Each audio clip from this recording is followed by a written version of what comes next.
C'est très bien de voyager, d'avoir de l'argent, d'avoir des amis, etc. Très bien. Si c'est ça ton bonheur, le jour où je coupe les sources de ce bonheur, c'est-à-dire j'ai plus d'amis ou j'ai plus d'argent, il reste rien. Nouveau récit. Tu disais tout à l'heure, je peux pas sauver les autres malgré eux, donc tu peux pas forcer les autres à faire du bien. Chez Entourage, on dit, c'est une expression qu'on a en disant n'inflige pas de l'aide. La plus grande des pauvretés, c'est l'isolement, et c'est la source de toutes les autres pauvretés, y compris matérielles. On a tendance à les oublier parce qu'on voudrait qu'on ait uniquement une existence horizontale, matérielle, animale. Mais la direction verticale de l'homme, elle a toujours existé. Nous avons toutes et tous une histoire à raconter, une cause à défendre, une voix à faire entendre. Je suis Fouad Souak et Nouveau Récit est un podcast produit par Parole Publique. Nouveau récit. Bonjour, je suis Fouad Souak et vous écoutez Nouveau Récit et je suis aujourd'hui avec Jean-Marc Potvin. Bonjour Jean-Marc. Bonjour Fouad et bonjour à toutes et tous. Comment vas-tu ? Je vais bien, je vais très bien. Il fait beau, c'est une belle journée. Je suis dans mon petit village, là où j'habite, au-dessus de Grenoble, avec une belle vue sur le Vercors, donc c'est sympa. J'ai 2 sœurs, j'en ai une qui est vécue à Grenoble. C'est quand même plutôt une ville, je vais dire intéressante, mais surtout en arrière-pays magnifique. Ouais, c'est ça. Je suis originaire de Lille, mais en vrai, Lille est bien mieux que Grenoble, mais sauf que les alentours, c'est imbattable ici, quoi. Donc, ce qu'il faut, c'est mettre Lille à la place de Grenoble. Et là, t'as le bon mix. C'est vrai. Et comment t'as atterri à Grenoble ? J'ai suivi mon chèque. C'est-à-dire qu'à l'époque, il y a 20 ans, plus de 20 ans, je bossais dans une grande multinationale. Et j'ai démissionné pour rejoindre une start-up qui était basée à Paris, qui venait de se fonder. Et au bout d'un an, je me suis rendu compte que les vrais fondateurs de la start-up, c'était des scientifiques qui habitaient ici à Grenoble. Et je me suis déplacé pour centraliser les actions ici.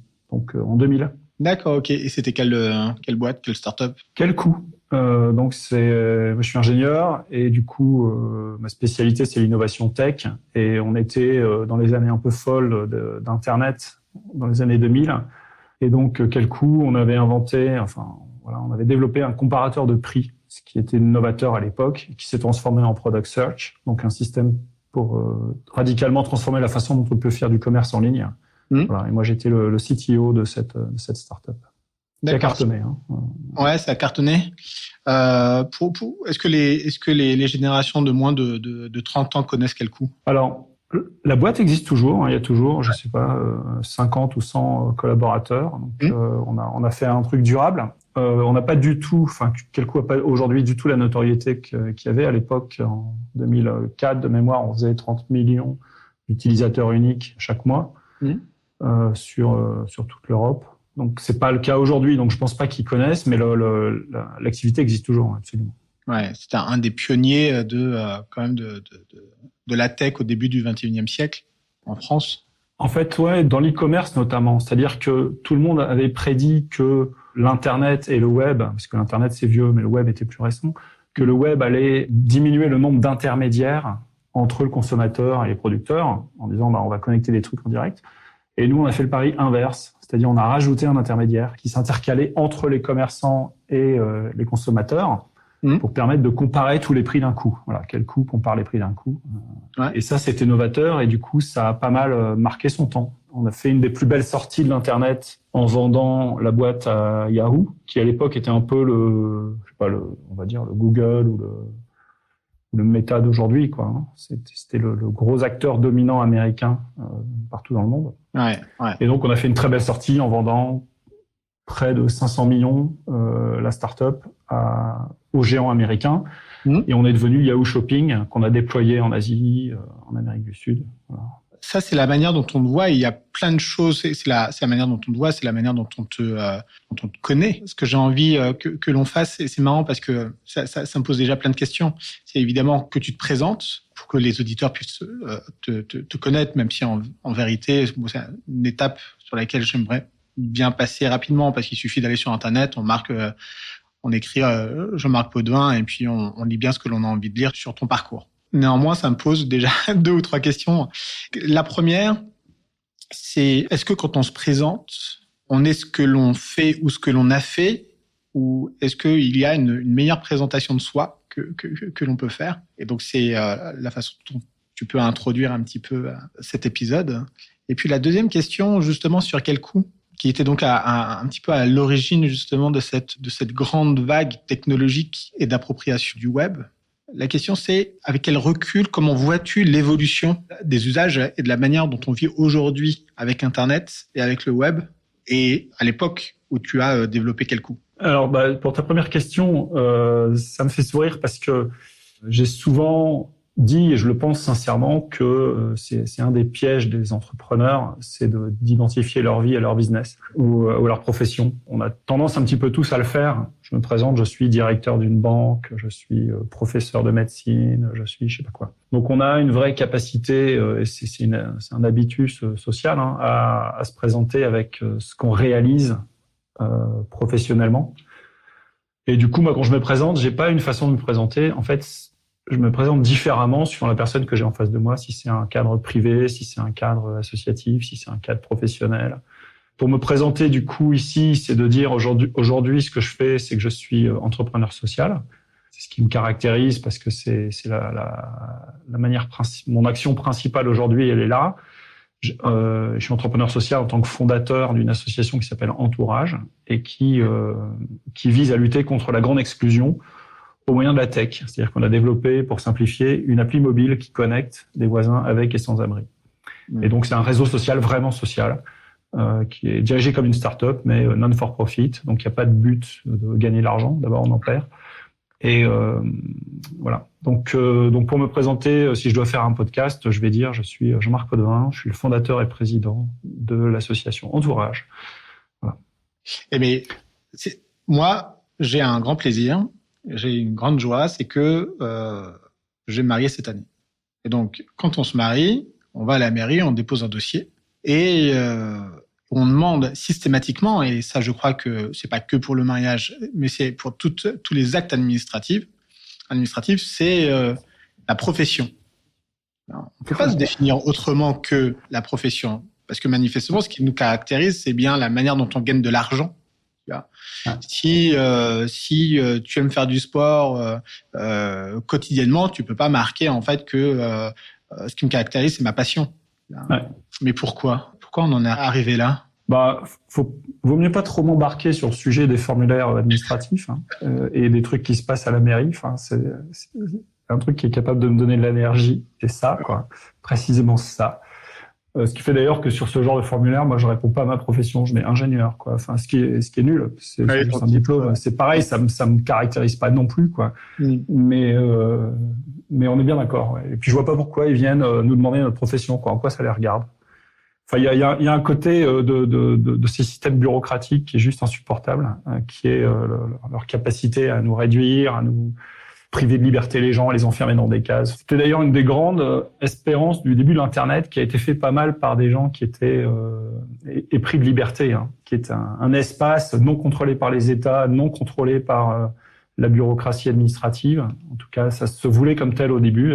Ça a bien changé. On pourrait y revenir sur ta question de comment je vois l'avenir ou l'usage de la tech dans l'avenir. Mais tu vois, il y avait une utopie derrière la création initiale de ces espaces de liberté que sont le web et les nouvelles technologies, qui à l'inverse se referment sur l'homme aujourd'hui. Hein. C'est un piège. Mais c'était pas la vision des fondateurs de ce système. Ouais. On est quand même relativement d'accord que l'âme humaine pervertit parfois les innovations. Et tu vois, si on prend les technologies, tu le dis, un espace de liberté. Bon, on est déjà en train de dévier, mais c'est très bien. On prend le Bitcoin, qui se veut décentralisé et puis libéré de toute contrainte étatique. Aujourd'hui, son usage qui pourrait être extrêmement intéressant, comme celui d'une donnée fiduciaire, qui est celui en fait de permettre les échanges. Au final, il permet qu'une seule chose, c'est d'enrichir ceux qui les détiennent, de spéculer. Terrible. Et de favoriser toute l'industrie du mal qui se trouve dans le dark web, et de financer les réseaux pédocriminels, de drogue, d'armes, tous ces trucs-là.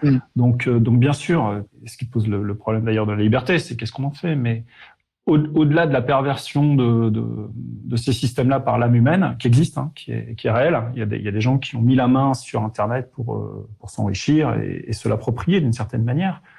Il y a aussi un piège plus profond que je voyais pas d'ailleurs il y a 20 ans, un piège plus profond qui est inhérent à la technique elle-même. C'est-à-dire que la technique elle-même, elle peut aliéner l'homme. même indépendamment. Ouais, voilà. C'est vraiment, je l'ai compris tard, quoi. Mais il y a un piège dans cette vision techniciste de l'humain. Et un des grands voyants de ce truc-là, un prophète pour moi, qui est un type qui a écrit ça, qui a vu ça au milieu du siècle dernier, c'est Bernanos, dans son livre La France contre les robots, par exemple, où il y a une incroyable lucidité sur la façon dont la technique peut en réalité emprisonner l'homme. Et par exemple, c'est les questions aujourd'hui qui m'intéressent évidemment. On a, alors je dis on, mais j'en fais partie, mais je suis pas vraiment très actif. Mais je fais partie d'un club d'entrepreneurs algorithmiques qui réfléchissent sur l'éthique et l'IA. Ah oui. En quoi les algorithmes, par exemple, aujourd'hui enferment les gens sur leur liberté, sur l'explicabilité de la décision. Il y a une machine qui va prendre une décision importante pour votre vie, attribuer un logement, un job, un procès bientôt peut-être. En quoi ces algorithmes sont capables de m'expliquer le bien fondé de leur décision? En quoi il y a un aspect humain, enfin, en quoi la machine ne prend le pas sur l'humain, quoi. Ouais. Donc oui, il y a un vrai risque inhérent à la technique, et celui que j'ai trouvé qui formulait ça le mieux, c'est Bernanos, étonnamment, parce que c'était bien avant en fait qu'on soit hyper soumis à la technique comme on l'est aujourd'hui, quoi. Est-ce que tu crois que la chose la plus terrible dans tout ça, c'est qu'au final, on conceptualise, même par des chercheurs en psychologie, la façon dont on va étreindre le consommateur et les internautes et les citoyens dans ces outils technologiques. On le voit bien avec donc l'UX design, avec les réseaux sociaux. Tu l'as dit, les algorithmes aujourd'hui, on parle d'IA parce que ChatGPT l'a démocratisé, mais l'IA, ça fait très longtemps qu'elle est intégrée dans notre quotidien et qu'elle définit notre manière d'être. Mais paradoxalement, moi j'étais chercheur en IA, hein, donc j'ai commencé ma carrière comme scientifique de recherche dans un labo au Texas, un labo de computer science. Et ma spécialité c'était l'IA et les sciences cognitives. Et donc on visait à comprendre l'intelligence et comprendre comment le cerveau fonctionne pour le reproduire et fournir des services qui amélioreraient la vie des gens.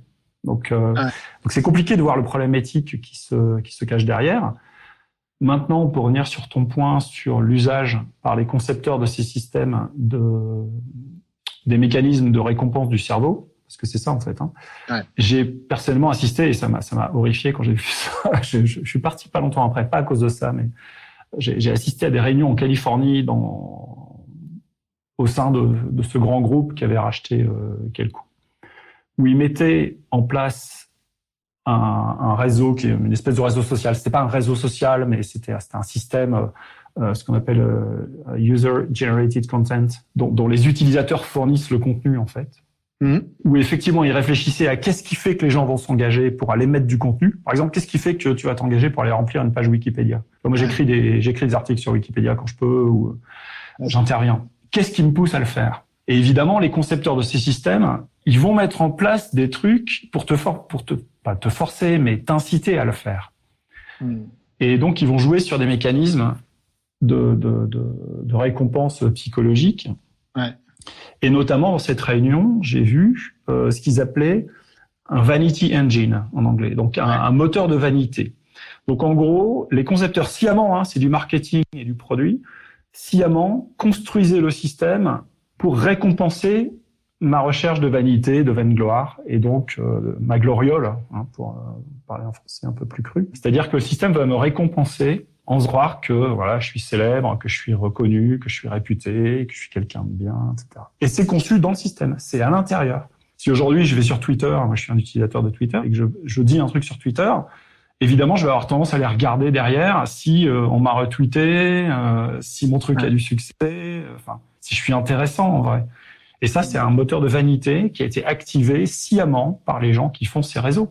Moi, je trouve ça très intéressant parce que je m'étais intéressé à ces sujets. Il y a un bouquin qui s'appelle Hooked, qui avait été écrit par Nir Eyal. Je ne sais pas si tu le connais. Alors, je l'ai pas lu, mais j'ai lu pas mal de trucs sur les hooks. On appelle ça c'est vrai, le nom qu'on donne dans notre produit, c'est un crochet, quoi. C'est comment je vais crocheter c'est hameçonnage, c'est ça. Et dans ce bouquin-là, justement, il explique toute la conceptualisation d'un certain nombre de sites internet, Reddit, puis d'autres sur comment on fait pour générer de la récompense et pour que les gens gratuitement et régulièrement fassent augmenter l'usage du site internet. Et ils se sont même aperçus. Moi, j'ai pas envie j'invite à aller lire ce bouquin-là, tout de même, pour que les gens aient conscience des mécanismes qui sont mis en place de manière consciente, et qui relèvent de la manipulation. Ouais, c'est de la manipulation. Mais tu vois, en créant Entourage il y a 10 ans, donc on voulait faire un réseau social vraiment social. D'une certaine manière, je suis dans ce paradoxe parce que je dis la technique aliène potentiellement et on va utiliser la technique. Et du coup, on avait réfléchi à ça en disant est-ce qu'on peut imaginer une tech positive ? C'est-à-dire que plutôt que d'avoir les problèmes des technologies utilisées dans les réseaux sociaux habituels, faire l'inverse. Et ça veut dire quoi faire l'inverse ? Typiquement, les réseaux sociaux aujourd'hui ont des algorithmes qui vont faire qu'on va se retrouver entre personnes qui se ressemblent. Ouais. C'est vraiment fait comme ça. C'est-à-dire que les personnes que je vais te présenter en disant celui-là, tu devrais le connaître, il a fait la même boîte que toi, il est dans les mêmes centres d'intérêt, il a la même formation, il y a un background culturel équivalent, il y a des réseaux qui connexent. Donc, je vais présenter les gens qui me ressemblent. Après, j'ai des algorithmes qui vont sélectionner le contenu, voire maintenant fabriquer le contenu automatiquement pour toi. Ils vont voir que dans ta communauté, les gens, ils likent ce film, cet article, ces idées, ce type d'artiste, etc. Donc, je vais te présenter ces contenus, voire te fabriquer ces contenus. Et du coup, tu crées des bulles de gens qui sont entre eux, qui voient un monde qui est différent de ceux que les autres bulles de gens vont voir. Et quand tu as fait ça, en fait, tu t'es coupé du monde. Tu vois qu'une fausse partie du monde, les interactions sont virtuelles, et tu te clashes avec les autres parce que les autres comprennent rien, vu que, en gros, ton réseau, il te confirme tous les jours dans ce que tu penses, dans ce que tu es, dans ce que tu dis, et de l'autre côté, les autres bulles, elles font l'inverse. Et donc, tu te détruis, tu te clashes, et on voit des clashs absolument violents sur les réseaux sociaux de gens qui ne se comprennent pas, qui peuvent plus se parler, en fait. Donc, est-ce qu'on peut faire l'inverse en utilisant ces mêmes technologies? C'est-à-dire faire en sorte qu'on rencontre des gens qui sont très différents l'un de l'autre. Avec Entourage, on est amené à rencontrer une personne qui vit peut-être dans un foyer de migrants, ou qui est à la rue, ou qui vit dans des hôtels sociaux, qui est complètement isolé, quoi. Mais qu'on croise jamais vraiment, alors qu'on partage les mêmes trottoirs, mais on se parle pas parce qu'on n'a pas du tout le même background ou la même histoire. Donc, on va faire se rencontrer des gens très différents, l'inverse de ce que font les réseaux sociaux. On va les faire se rencontrer dans la vraie vie, l'inverse de ce que font les réseaux sociaux, où en fait, je vais virtualiser ma relation, ce qui fait que l'autre, ça devient quelqu'un que je peux insulter et éventuellement débrancher le jour où il me déplaît, alors que dans la vraie vie, je peux pas débrancher le mec que j'ai en face de moi, quoi. Ouais. Donc, tu vois. Et du coup, de dire, est-ce que cette technologie, on peut imaginer une technologie positive qui, par conception, irait faire l'inverse de ce qu'on fait dans les réseaux sociaux habituels pour emprisonner les gens, quoi. Et t'as pas l'impression que souvent les innovations commencent avec toutes les meilleures intentions du monde et que très rapidement, en fait, elles sont perverties, tu vois. Moi, ce que tu dis tout à l'heure, ce que tu as dit en introduction, c'est-à-dire le web comme un espace de liberté, moi, j'y crois à 200%, sauf que, on l'a vu encore une fois, tu l'as cité, les éléments néfastes des crypto-monnaies. Moi, par exemple, les applications de rencontres, Tinder, c'est pareil. C'est hyper intéressant de se dire que des personnes qui sont peut-être un petit peu isolées ou qui ne trouvent pas chaussures à leurs pieds vont pouvoir, sur une application, rencontrer des personnes qui, justement, ne font pas partie de leur milieu. Et au final, on provoque l'inverse parce que on surconsomme finalement la rencontre et on ghost très rapidement des êtres humains, soit même considérer un petit peu leur sentiment ou leur parcours. Facebook, les réseaux sociaux, c'était connecter les gens, mais au final, aujourd'hui, pour les intérêts économiques et de croissance de ces entreprises, eh bien, il faut procéder autrement. Il faut s'éloigner de la mission de base. Est-ce que tu crois que, s'agissant et des technologies, mais de tout, les bonnes volontés sont toujours un petit peu perverties? Oui, moi, ce que je pensais à l'époque, quand j'étais vraiment au cœur de ce système-là, c'était de me dire la technologie, elle est ni bonne ni mauvaise, elle est neutre. Et ça dépend de ce qu'on en fait. Et donc, effectivement, je peux pervertir si j'en fais un usage pervers. Et donc, bien sûr que l'âme humaine qui va chercher à s'enrichir, qui va chercher sa propre gloire, qui va chercher son propre plaisir, va avoir tendance facilement à instrumentaliser l'autre, de faire travailler le mec sans le payer ou en le payant très mal, je vais séduire telle ou telle personne essentiellement parce que voilà, j'en ai envie et en fait c'est pour mon propre plaisir, etc., etc. Donc cette tendance-là chez l'homme et chez la femme, elle existe. Je veux dire, elle est partagée. Hein. Elle est, je sais pas si elle est née ou pas, mais en tout cas, elle est là, quoi, et elle bouge les gens. Elle pousse les gens à faire des actions pour lesquelles ils voient pas forcément le mal. Sur Tinder, j'ai dragué un petit peu, etc. Et qui peuvent effectivement abîmer, détruire, violenter, dominer. Enfin voilà. Et les conséquences de ça, elles se traduisent macroscopiquement par la dégradation de la planète. Il y a des gens dont je fais partie, dont tout le monde fait partie, hein, qui se sont appropriés des biens pour vivre plus confortablement. Donc la crise écologique, elle vient de cette perversion de l'âme, mais la crise sociale, pareil. L'existence de la grande pauvreté, l'existence d'exclus, l'existence de personnes qui sont agressées, etc. C'est la même racine. Donc ça, c'est probablement la violence que l'homme est capable l'homme et la femme, hein, qu'on est capable de créer, quoi. Et la tech, elle a juste servi d'outil qui permet de démultiplier ça potentiellement, quoi. Oui, parce que l'hypercroissance des entreprises de la tech, c'est aussi l'hypercroissance des inégalités que l'on voit. Bien sûr. C'est l'innovation qu'on a pu créer tous, hein, même nous chez Kelkoo, mais que ce soit Amazon, ou Google ou les autres. C'est une innovation, on aime l'appeler disruptive, en disant on disrupte un système, on fait beaucoup mieux qu'avant, etc. Mais en réalité, on détruit ce qui était existant. Donc, quelque part, on a pris la valeur d'un écosystème qui a été détruit.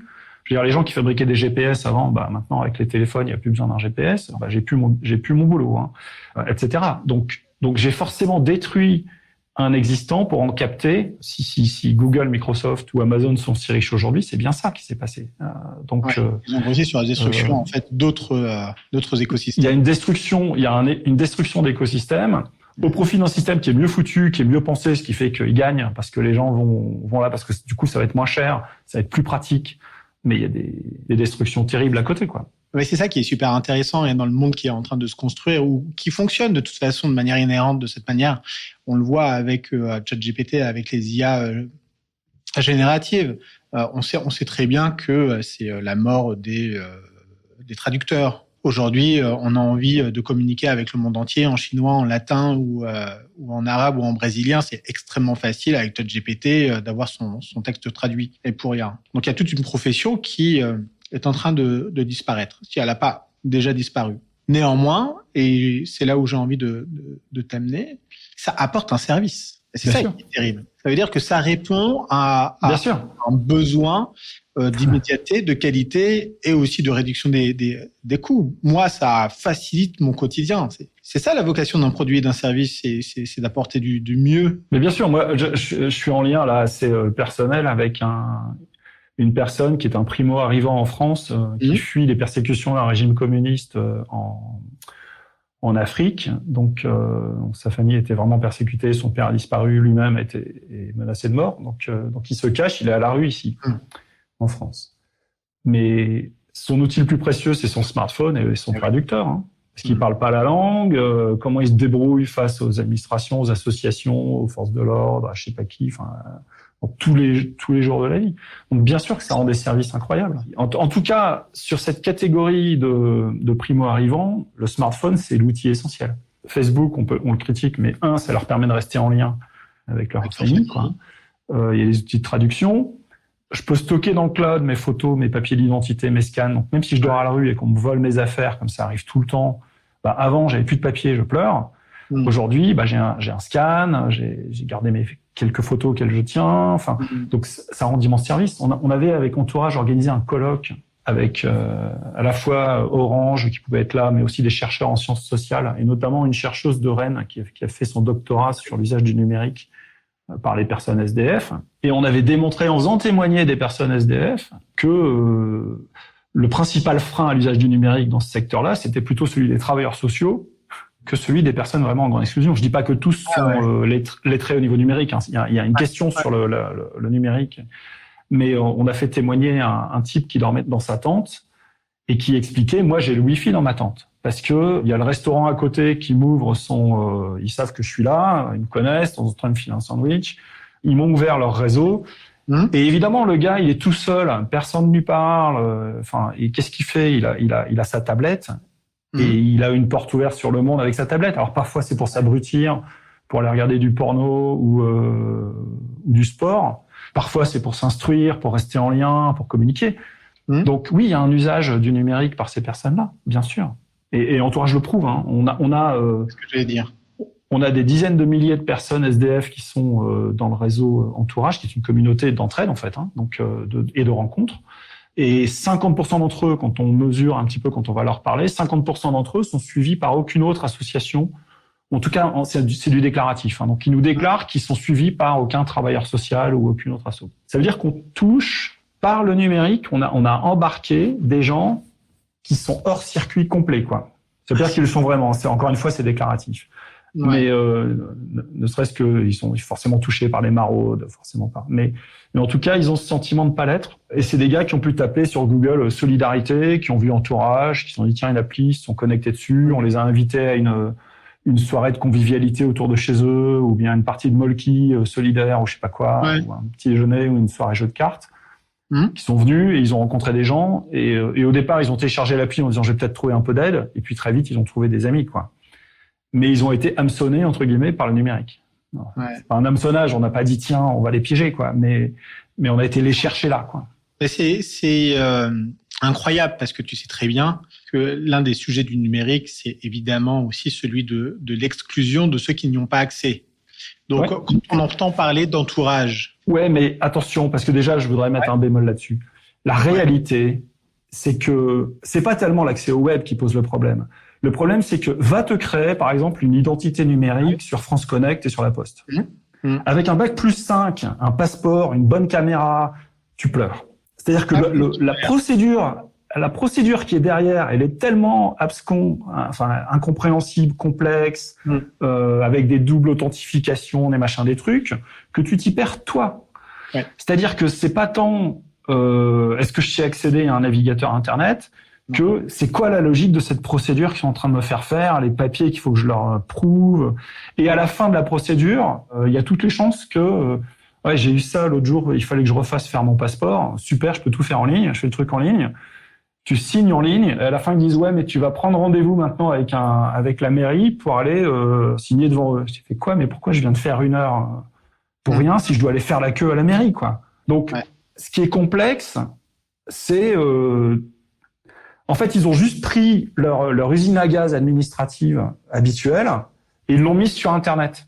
Donc oui, c'est complexe, mais c'est pas le web qui pose problème. C'est leur usine à gaz administrative derrière avec les règles kafkaïennes, quoi. C'est ça le problème. Non, mais ça me plaît beaucoup ce que tu dis là parce que c'est exactement là où je voulais mettre le doigt. On parle de cette exclusion face au numérique, les personnes âgées. Mais tu le dis, le problème, c'est pas d'emmener le tuyau d'Internet jusqu'à chez eux. C'est pas d'installer une tablette ou un ordinateur et un navigateur. La question, c'est l'usage. C'est que ça peut l'être.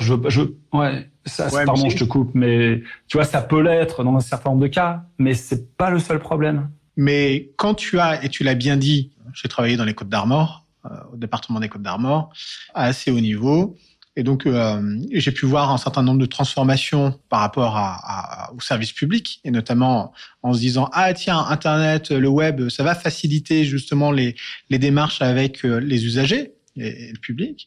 Et non, par exemple, donc pas pour le département des Côtes-d'Armor, mais pour la préfecture et pour les préfectures en règle générale, ils se sont dit on ferme l'ensemble des guichets pour que le point d'entrée soit Internet, en se disant que un portail Internet faciliterait leur vie parce que, je sais pas, si tu vis à 50-70 km de la préfecture ou d'une sous-préfecture, c'est quand même beaucoup plus facile pour toi Non, mais en fait, pas du tout. Ça a complètement perdu les gens. Ils n'y arrivent pas. C'est kafkaïen. De toute façon, en fait, il n'y a pas d'UX, il n'y a pas d'usage. Enfin, c'est vraiment très difficile. Et au final, les gens sont encore plus éloignés du service public. Alors que normalement, c'est certainement vrai pour certaines populations. Et c'est là où on voit que c'est pas tout blanc tout noir la tech. Et clairement ça rend des services. Moi je suis heureux de pouvoir faire ma déclaration d'impôt sur Internet plutôt qu'avec le papier qu'on faisait avant. etc. Et je me suis créé un compte sur France Connect et j'ai mon identité numérique, évidemment. Mais j'ai galéré, j'ai vraiment galéré. Mais ce qui est intéressant, encore une fois, c'est de dire que les personnes, et c'est bien la vocation d'Entourage, et tu auras l'occasion vraiment de rentrer dans le détail et de nous dire en quoi Entourage apporte ce plus pour des personnes que l'on a oubliées, que l'on ne voit plus, et que finalement ces populations qui souffrent d'exclusion sont ramenées un petit peu dans le jeu social grâce au numérique. En fait, sur un problème aussi ancien qui est la grande exclusion, le sans-abrisme et un certain nombre de conséquences, parce qu'on réduit parfois la grande exclusion au fait d'être sans-abri, mais en fait il peut y avoir des très grandes situations d'exclusion, d'isolement, de pauvreté. Même si on a un toit. En fait, pour régler un problème aussi ancien, il faut le regarder avec un œil neuf. Sinon, on va faire que répéter les trucs qui marchent pas depuis 500 ans, quoi. Et l'œil neuf qu'on porte chez Entourage, c'est de dire la plus grande des pauvretés, c'est l'isolement. Et l'isolement est à la source de bien des pauvretés, y compris matérielles. C'est-à-dire que l'isolement social est non seulement une grande souffrance pour ces populations-là, parce qu'on les voit pas, on les regarde pas, on les considère pas, on considère qu'elles font pas partie de notre jeu humain d'interaction habituelle, que ce soit dans le travail, ou dans le loisir, ou dans le culturel. Donc non seulement c'est une souffrance de pas participer, mais c'est une cause. C'est-à-dire que, et ça je l'avais pas compris au début, il y a 10 ans quand on a fondé Entourage. Moi, je pensais qu'on allait soulager une souffrance. En fait, l'histoire d'Entourage, ça a démarré par des rencontres que j'ai pu faire en allant travailler le matin par des personnes qui vivent dans la rue, d'accord. Et au lieu de me demander un sandwich ou de l'argent, elles m'ont dit moi, j'existe pas, j'ai pas de prénom, on me parle pas, je suis un sac poubelle sur le bord du trottoir, etc. Question de dignité. Ouais, d'existence, quoi, tout simplement. J'existe pas, j'ai pas de prénom, tu vois. On me voit pas, je suis invisible. Et si on me voit pas, si j'ai pas de prénom, quelque part, mais ça c'est la déduction que tu en fais, qu'est-ce qui fait que je pourrais avoir envie de me lever, de me trouver des solutions, de m'en sortir, quoi. Qu'est-ce qui m'attire? Rien, quoi. Donc un vrai problème de motivation profond. Et donc, ce que je disais, c'est qu'en créant Entourage, je pensais régler cette souffrance, entre guillemets, en disant, mais c'est pas vrai, en fait, on vous voit, sauf qu'on sait pas comment agir. On n'ose pas s'arrêter, discuter. C'est vrai, ça? Tu crois? On les voit? Oui, c'est vrai, ouais, il y a beaucoup de... Oui, on les voit, oui. On les voit, mais on les ignore. Oui, mais on les ignore parce qu'on a peur, parce qu'on sait pas quoi faire. Tu vois, je pense quand même qu'il y a un bon fond chez l'homme et chez la femme, quoi. Évidemment, on est touché par ces personnes-là. Il y a qu'à regarder comment un enfant est touché quand il voit une personne sans abri. Et on désapprend progressivement à dire c'est mon problème. En fait, on va s'éduquer en disant j'y peux rien, je peux pas prendre toute la misère du monde sur les épaules, c'est pas mon problème. Mais c'est pas naturel. Mais un enfant devant une personne sans abri, tout de suite, spontanément, il va dire mais il faut faire quelque chose, quoi.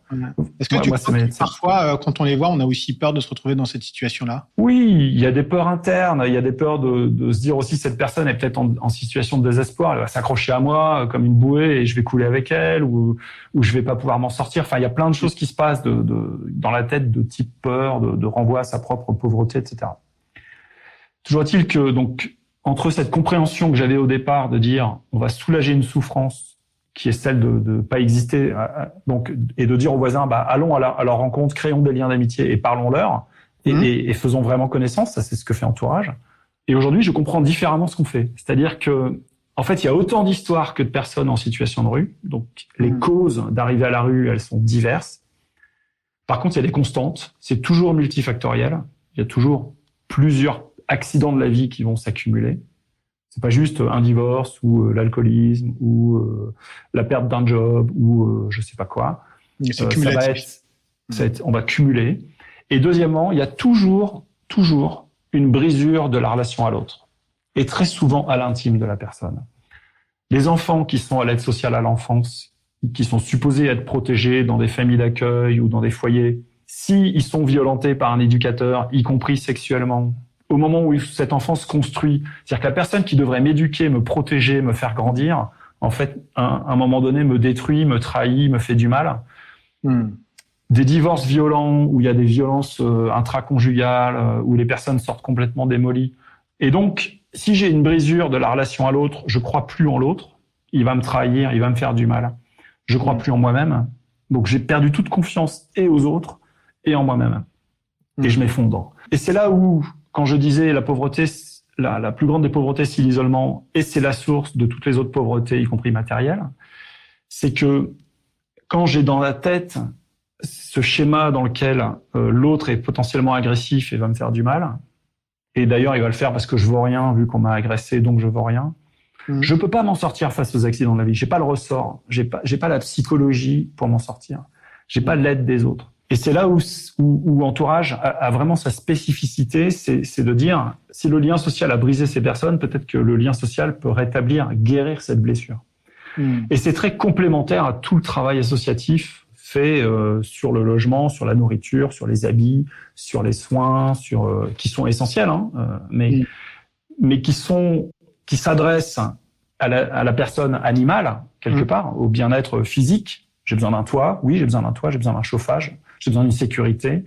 C'est le bas de la pyramide de Maslow, mais qui s'adresse aux composantes supérieures de je suis un être relationnel, avec un besoin de réalisation, avec des envies culturelles, avec des envies de contact, affectives.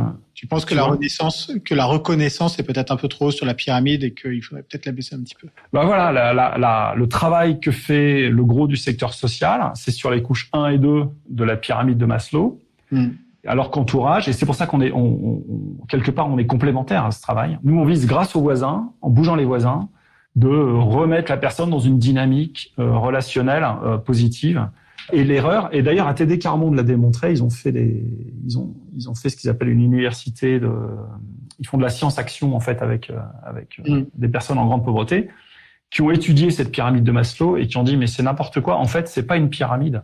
L'homme n'est pas une pyramide. Et ils ont redessiné la pyramide de Maslow sous forme d'une boule, d'une sphère de reconnaissance, les besoins culturels, les besoins de formation, les besoins de relations, les besoins spirituels et les besoins matériels. Si on s'adresse à ces personnes uniquement en ayant en tête, comme je le faisais, uniquement en ayant en tête, il a besoin d'un sandwich, d'une couverture ou de 2 €, je l'ai pris pour un ventre. C'est super intéressant. Quelque part, je l'ai pas pris pour un être humain. Si je m'adresse à lui en me disant, mais tiens, il y a une personne à rencontrer, qui a peut-être une histoire, qui a peut-être des choses à dire, qui a peut-être je m'adresse à une personne, quoi, et pas à sa situation qui est déplorable, qui devrait pas exister, qui est scandaleuse. Mais je veux pas réduire la personne à sa situation, quoi. Ça provoque chez moi beaucoup de choses, parce que dans mon histoire personnelle, donc on est 4 frères et sœurs, et il s'avère, je vais pas rentrer dans les détails, mais il s'avère en fait que j'ai perdu mon père quand j'étais adolescent.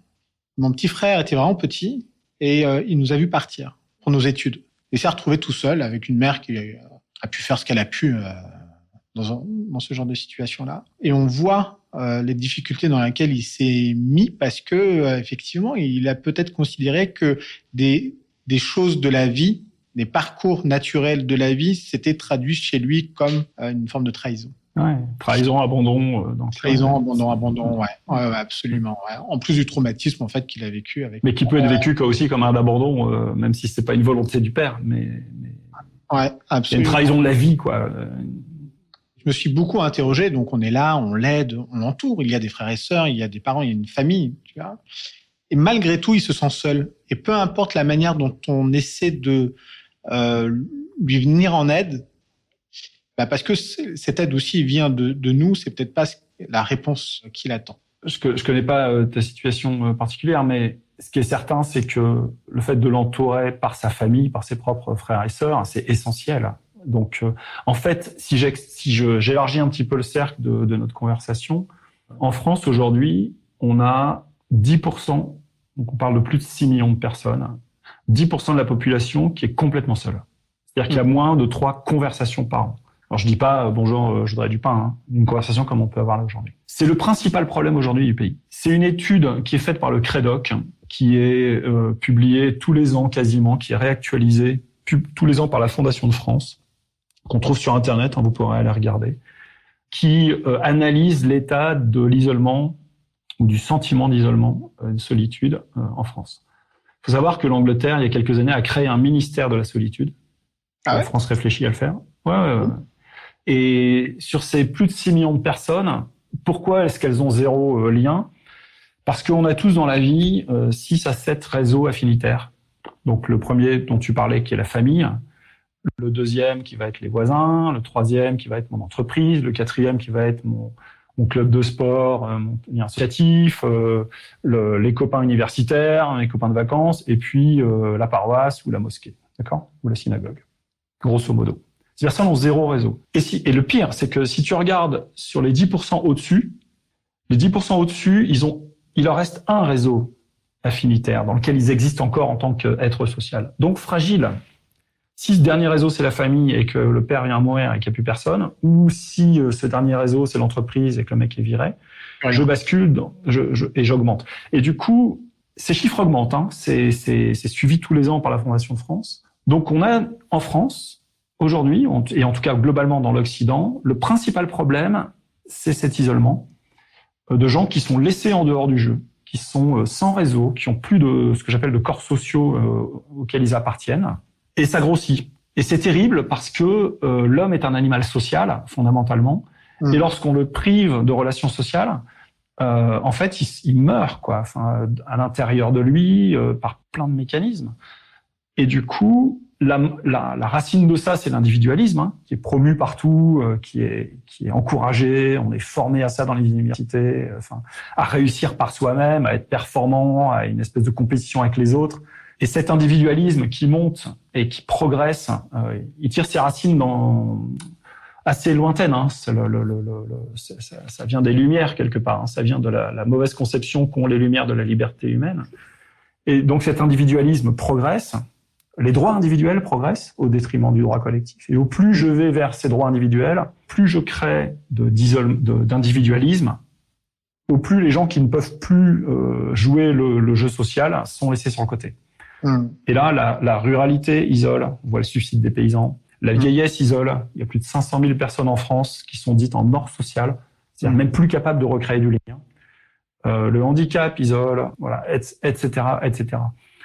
Marquer le mot fraternité sur nos mairies et sur nos écoles. Mais walou, quoi, quel programme politique, quel homme politique s'empare de ce mot-là et fait quelque chose. Or, c'est le problème principal du pays, vraiment. Quand on regarde ces quantités de personnes, 6 millions de personnes complètement isolées, 6 autres millions qui sont pas loin de l'être, c'est le principal problème. Parce que derrière, c'est de la pauvreté. Les femmes qui élèvent seules leurs enfants, là, qu'on appelle pudiquement des familles monoparentales, c'est elles qui battent tous les records de grande pauvreté dans leur catégorie. C'est extrêmement intéressant ce que tu dis là. On met le doigt sur le nœud du problème. C'est celui où on décide, au final, de placer l'intérêt supérieur de l'individu ou du collectif. Est-ce que c'est en me réalisant d'abord moi que je me permettrai ensuite de servir le collectif, ou est-ce que c'est parce que je fais partie d'un collectif que je me réaliserai? Tout le nœud du problème est ici. Exactement. Et pour moi, c'est la différence, par exemple, qu'on fait entre l'intérêt général et le bien commun. Moi, je considère pas du tout que je me bats pour l'intérêt général, parce que l'intérêt général, il peut être extrêmement destructeur pour le particulier. Alors que le bien commun, il va véritablement chercher ce bien commun qui est à la fois qui permet l'épanouissement personnel, mais aussi l'épanouissement du groupe dans lequel on se trouve. Donc c'est cette balance-là.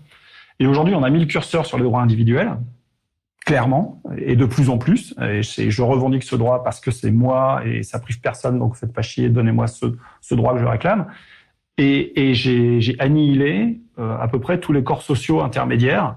Donc la famille qui a explosé depuis 20 ou 30 ou 40 ans, le syndicalisme qui a explosé, qui était un corps social. Je veux dire, le Parti communiste après la guerre, par exemple, avait vraiment une structure forte de sociabilité. La paroisse qui a explosé, enfin l'Église, on l'a dégommée. Donc tous les corps sociaux intermédiaires qui ont été laminés, où le citoyen se retrouve tout seul, ça a été un des trucs qui m'avait frappé dans l'exposition du plan pauvreté du quinquennat précédent par le président de la République. Sur son premier quinquennat, il expose un plan pauvreté. Il dit des choses très justes en disant on va s'attaquer aux racines de la pauvreté qui se développent dès l'enfance. Et c'est vrai qu'il faut taper là, quoi. Il y a un sujet dès la petite enfance. Et donc il égrène un certain nombre de mesures. Il arrive à la problématique de la complexité des aides sociales, qui est un véritable usine à gaz, une de plus, mais alors là, celle-là, elle est magnifique, où personne ne comprend rien, et où il dit, moi, ce que je veux, c'est qu'il y ait un guichet unique, où le citoyen peut être face à l'État-providence, en fait, et obtenir de l'aide sur tous les sujets. Donc sa vision, c'est de dire, il y a un État tout-puissant, et l'individu complètement isolé, qui par un guichet, éventuellement un site internet, si on est numérique, va avoir accès à tout. Et tu dis mais non quoi. Enfin c'est pas ça. Enfin il y a des corps sociaux qui existent. Il faudrait essayer de resolidifier. Là il y a une certaine liquidité de la société, d'accord. Donc des éléments liquides qui sont en interaction les uns avec les autres dans un mode transactionnel finalement. Je me marie avec toi et puis je divorce d'avec toi, c'est pas grave, c'est une transaction, c'est un contrat. Pareil dans la société, pareil dans je sais pas quoi. Donc des individus tout seuls en interaction liquide les uns avec les autres, le tout réglé par la loi qui est de plus en plus précise, qui rentre de plus en plus chez les gens, et rien d'autre. Ben non, on devrait retravailler à solidifier des corps sociaux pour que ce soit pas juste une vaste société complètement liquide, quoi. Est-ce que tu as vu la série d'Argent et de sang ? Non, j'ai pas de télé déjà, donc je fais très attention de pas être perméable aux news et à la télévision en particulier, quoi. Une série a été produite il y a pas très longtemps, qui s'appelle d'Argent et de sang, et il traite la question, je sais pas si tu te souviens, mais de l'escroquerie des quotas carbone. C'est avec Vincent Lindon, Neil Schneider, les acteurs sont vraiment très bons. L'intérêt parfois aussi un peu des écrans, c'est évidemment aussi un peu de s'enrichir intellectuellement et d'aborder des sujets ou de voir des sujets qui ici ne sont pas que liés, en tout cas dans le scénario et dans l'histoire, ne sont pas que liés, encore une fois, à cette escroquerie financière. Mais il y a dans cette série le personnage principal qui est joué par Vincent Lindon, qui est un magistrat et qui enquête sur l'escroquerie. Mais il y a une seconde narration autour de ce personnage principal et de la déliquescence et de l'abandon et de la solitude de sa fille. Donc on a un magistrat qui dirige un service extrêmement important à Bercy et qui a toutes les difficultés du monde à nouer des liens avec sa fille qui est en perdition. Elle se drogue, elle dort dans sa voiture avec son mec, elle essaie de créer des liens avec son père, mais en réalité, le dialogue est complètement rompu. Le seul lien, en vérité, qu'ils ont, c'est qu'ils donnent un petit peu d'argent pour survivre.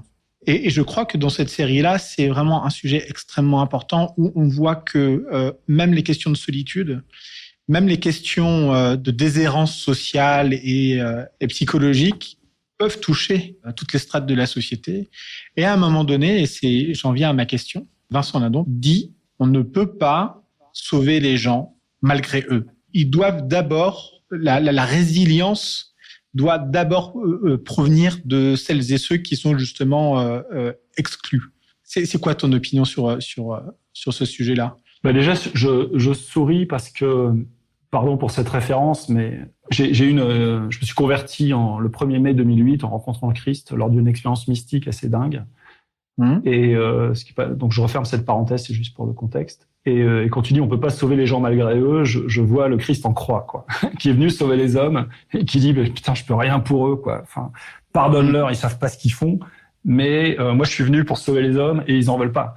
Et ce qui est une de ces très très grandes souffrances, d'accord. Donc ça me fait penser à ça très spontanément dans mes références culturelles et personnelles. Donc oui, on peut pas sauver les gens malgré eux. Maintenant, dans ce désespoir de cette fille que j'imagine être, alors si pas un désespoir, dans la rupture qu'elle essaye ou qu'elle crée avec ce qu'elle ne veut pas vivre comme son père. Moi, j'ai pas vu la série, je suis pas psychologue, mais il y a quelque chose aussi d'un refus du monde dans lequel il vit, d'accord. Donc il y a aussi une rébellion de dire je veux pas de ton système, quoi. Ouais, c'est absolument ça, t'as raison. Ça, c'est un premier point. Le deuxième point, c'est que face à cette solitude, et là, je pense à ton petit frère ressenti, c'est un mal existentiel aussi, la solitude. C'est-à-dire que l'homme, il a quand même des interrogations existentielles. Pourquoi je suis là? Pourquoi je vais mourir? C'est quoi la souffrance? Enfin, ce qui sont des vraies questions. On a tendance à les oublier parce qu'on voudrait qu'on ait uniquement une existence horizontale, matérielle, animale. Mais la direction verticale de l'homme, elle a toujours existé. Elle est niée, là, on n'a pas le droit d'en parler, mais cette aspiration transcendante, elle est là, elle est fondamentale, c'est ce qui distingue l'homme de l'animal, c'est un des trucs, au-delà du fait que l'animal ne porte pas de cravate ni de lunettes, c'est l'aspiration spirituelle, d'accord, c'est l'élévation de l'âme, la verticalité. Et derrière le sentiment de solitude, il y a une vraie question existentielle oui, on est face à son destin à un moment donné. Et ça, c'est flippant. Et c'est d'autant plus flippant Tu vois, si on a nié la dimension verticale de l'être humain pour uniquement lui donner une perspective de bonheur horizontal en disant, tu sais, ton bonheur, ça va être de consommer, de te gaver de plaisir sur Terre, c'est très bien, hein, j'ai rien contre, de voyager, d'avoir de l'argent, d'avoir des amis, etc. Très bien. Si c'est ça ton bonheur, le jour où je coupe les sources de ce bonheur, c'est-à-dire j'ai plus d'amis ou j'ai plus d'argent, il reste rien. Rien. Et même chez les personnes qui ont de l'argent, moi j'ai eu la chance, avec mes expériences dans des startups internet, de côtoyer des amis vraiment proches qui ont gagné beaucoup d'argent, beaucoup trop, enfin des fortunes. Déjà moi j'en ai gagné beaucoup, et certains d'entre eux souffrent. C'est pas parce que je réussis mon business et que je gagne de l'argent que je suis heureux, hein. Ouais. Et peuvent souffrir de solitude ou de sentiments de solitude, parce que peut-être que tous les gens qui gravitent autour d'eux, quelle solidité d'amitié, etc. Donc il y a une solitude existentielle aussi. Et ça, je pense que la seule réponse, elle est sur une quête spirituelle. Elle est pas. Je vais pas trouver la réponse à cette question-là chez les autres, parce qu'à un moment donné. Donc, ce qu'on fait avec Entourage dans ces réseaux sociaux d'amitié, etc., c'est une partie du problème. Mais on répond pas à cette solitude existentielle de l'homme qui est seul face à un destin qu'il comprend pas, quoi. C'est le radeau de la Méduse, l'humanité qui est perdue au milieu d'un océan en mouvement et ils savent qu'ils sont perdus. Donc, la dimension verticale, tu vois, la dimension spirituelle qui est niée aujourd'hui complètement dans notre société occidentale, qui est empêchée en réalité. T'as pas le droit de t'exprimer sur ce sujet-là. Faut faire attention. T'es pas éduqué dans ce sens-là. T'as aucune. D'une certaine manière, elle vient blesser la nature humaine, évidemment, quoi. J'ai envie en fait de donner encore un petit peu de matière pour continuer cette discussion vers cette voie-là, parce que elle me semble vraiment au cœur de la problématique que j'ai envie d'aborder aussi à Nouveau Récit. Parce que je discutais avec dans le cadre d'ailleurs de Nouveau Récit, c'est l'épisode avec Magali Payen, la fondatrice d'Onépré et d'Imagine 2050. On s'interrogeait sur qu'est-ce qui aujourd'hui doit redéfinir le succès d'un individu. Est-ce que c'est sa réussite professionnelle? Est-ce que c'est le pognon qu'il gagne? Est-ce que c'est le pognon qu'il dépense? Parce qu'on en est bien là. Tu parlais de la solitude de ces entrepreneurs qui ont gagné beaucoup d'argent. Mais l'argent, c'est quoi? C'est le pouvoir. Il y a d'autres catégories de personnes qui se sentent aussi très, très seules. Ce sont les responsables politiques. Quand tu as un Nicolas Sarkozy, un François Hollande ou un Emmanuel Macron, tu es peut-être très entouré.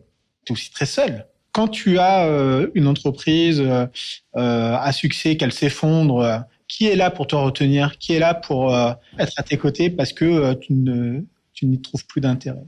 Donc, ma question, c'est à partir de quand l'humanité dans laquelle aujourd'hui on évolue arrive à redéfinir ces sortes d'indicateurs de performance et ces indicateurs de réussite? À partir de quand on se dit non, aujourd'hui matériellement, ok, je peux subvenir à mes besoins et m'élever et m'éveiller, mais quand je serai arrivé à ce moment où je passerai un petit peu de l'autre côté, qu'est-ce qui restera et qu'est-ce qui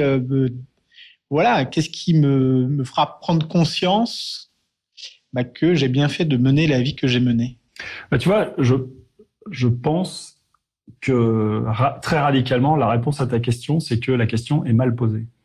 C'est-à-dire que le problème est dans la question. Et moi, je m'en suis rendu compte parce que c'est une expérience très personnelle. Quand on a vendu en 2004, donc il y a 20 ans, Quelcou à Yahoo, là j'ai pris la vice-présidence de Yahoo Europe, donc j'étais en charge de l'engineering, donc de toute l'innovation, ce qui est à peu près le job qu'on peut rêver quand on est ingénieur et qu'on aime innover, d'accord, avec des moyens énormes, avec une belle reconnaissance sociale, j'avais gagné de l'argent. Et pour fêter cette vente avec les copains de Quelcou, on s'était dit, si on réussit notre start-up, on va faire le Kilimandjaro, qui est un sommet en Afrique, qui fait un peu moins de 5900 mètres. Est-ce que tu t'aimais la montagne? Tu grimpais déjà? Ouais, tu sais, c'est pas de la grimpe, hein. Une grand-mère peut monter au Kilimandjaro, hein, c'est tranquille. Mais c'est d'ailleurs très problématique des montagnes de l'Himalaya et le tourisme qui sévit. Là, c'est pas l'Himalaya justement, c'est un sommet qui est beaucoup plus simple, qui est en Tanzanie.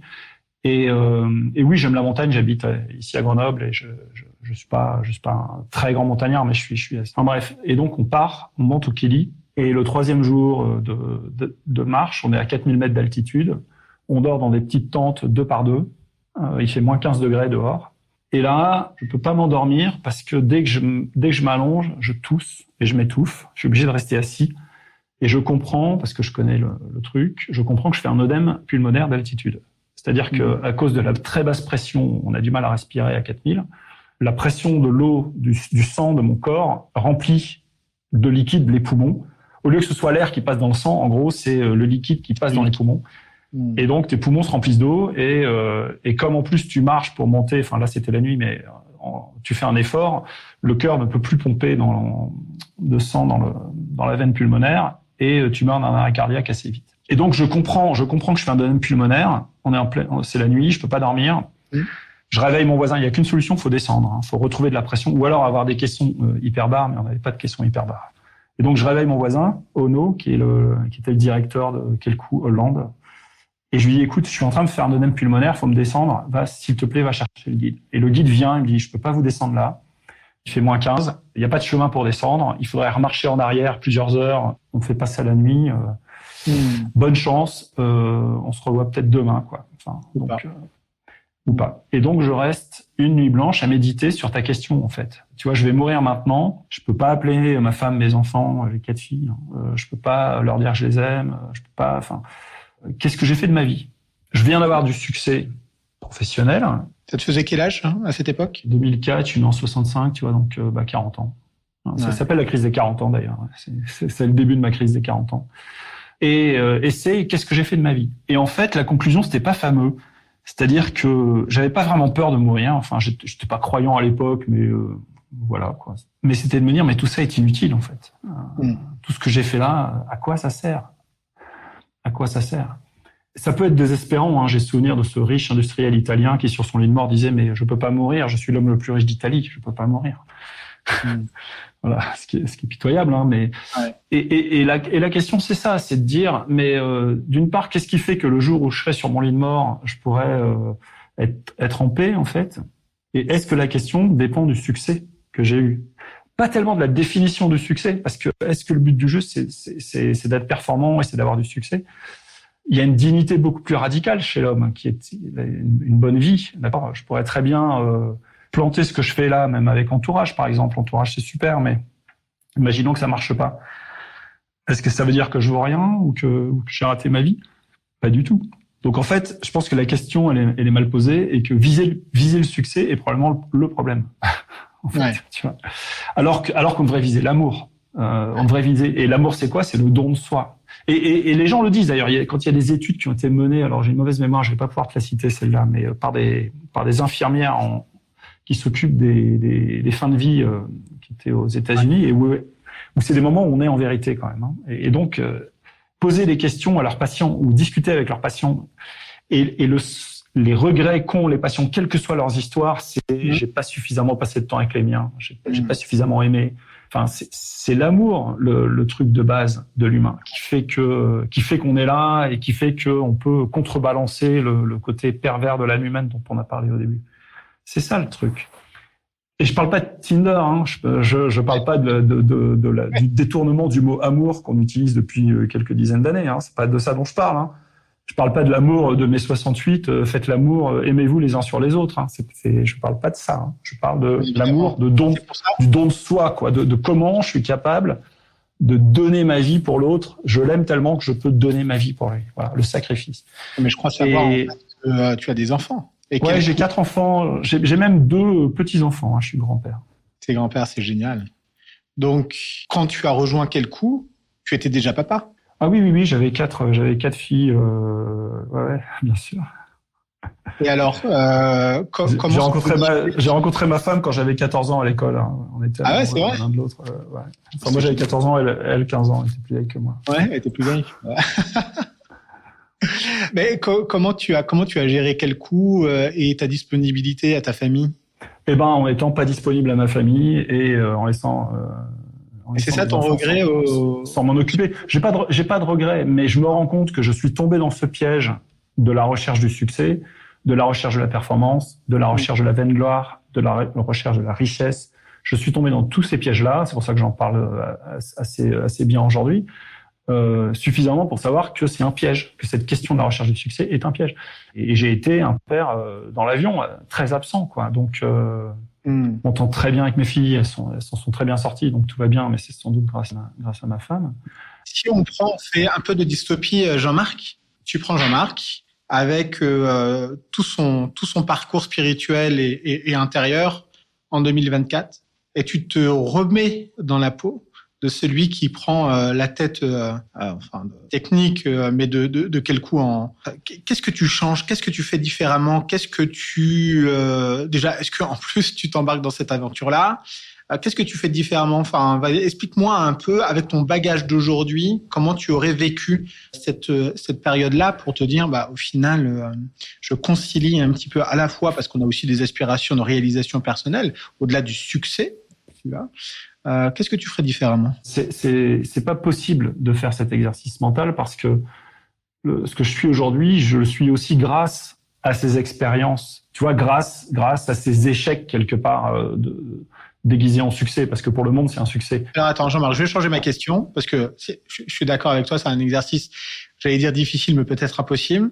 Je vais changer ma question, c'est-à-dire qu'avec le bagage que tu as aujourd'hui, et la tendance qui est toujours extrêmement présente dans le monde de l'entrepreneuriat, de la tech et même de la performance professionnelle que l'on peut avoir dans des groupes ou dans des entreprises, quels conseils tu pourrais donner à ces personnes qui donc à la fois ont des exigences professionnelles ou entrepreneuriales et qui devraient aussi, selon toi, atteindre une autre quête, donc une quête plus personnelle et plus spirituelle. Comment tu managerais un peu ton quotidien, ou qu'est-ce que tu leur conseillerais pour manager ce quotidien entre exigence et nécessité personnelle ? Donc, ce sont des questions qui touchent, encore une fois, à l'intime des personnes en vrai, parce qu'elles touchent au sens qu'elles veulent donner à leur existence.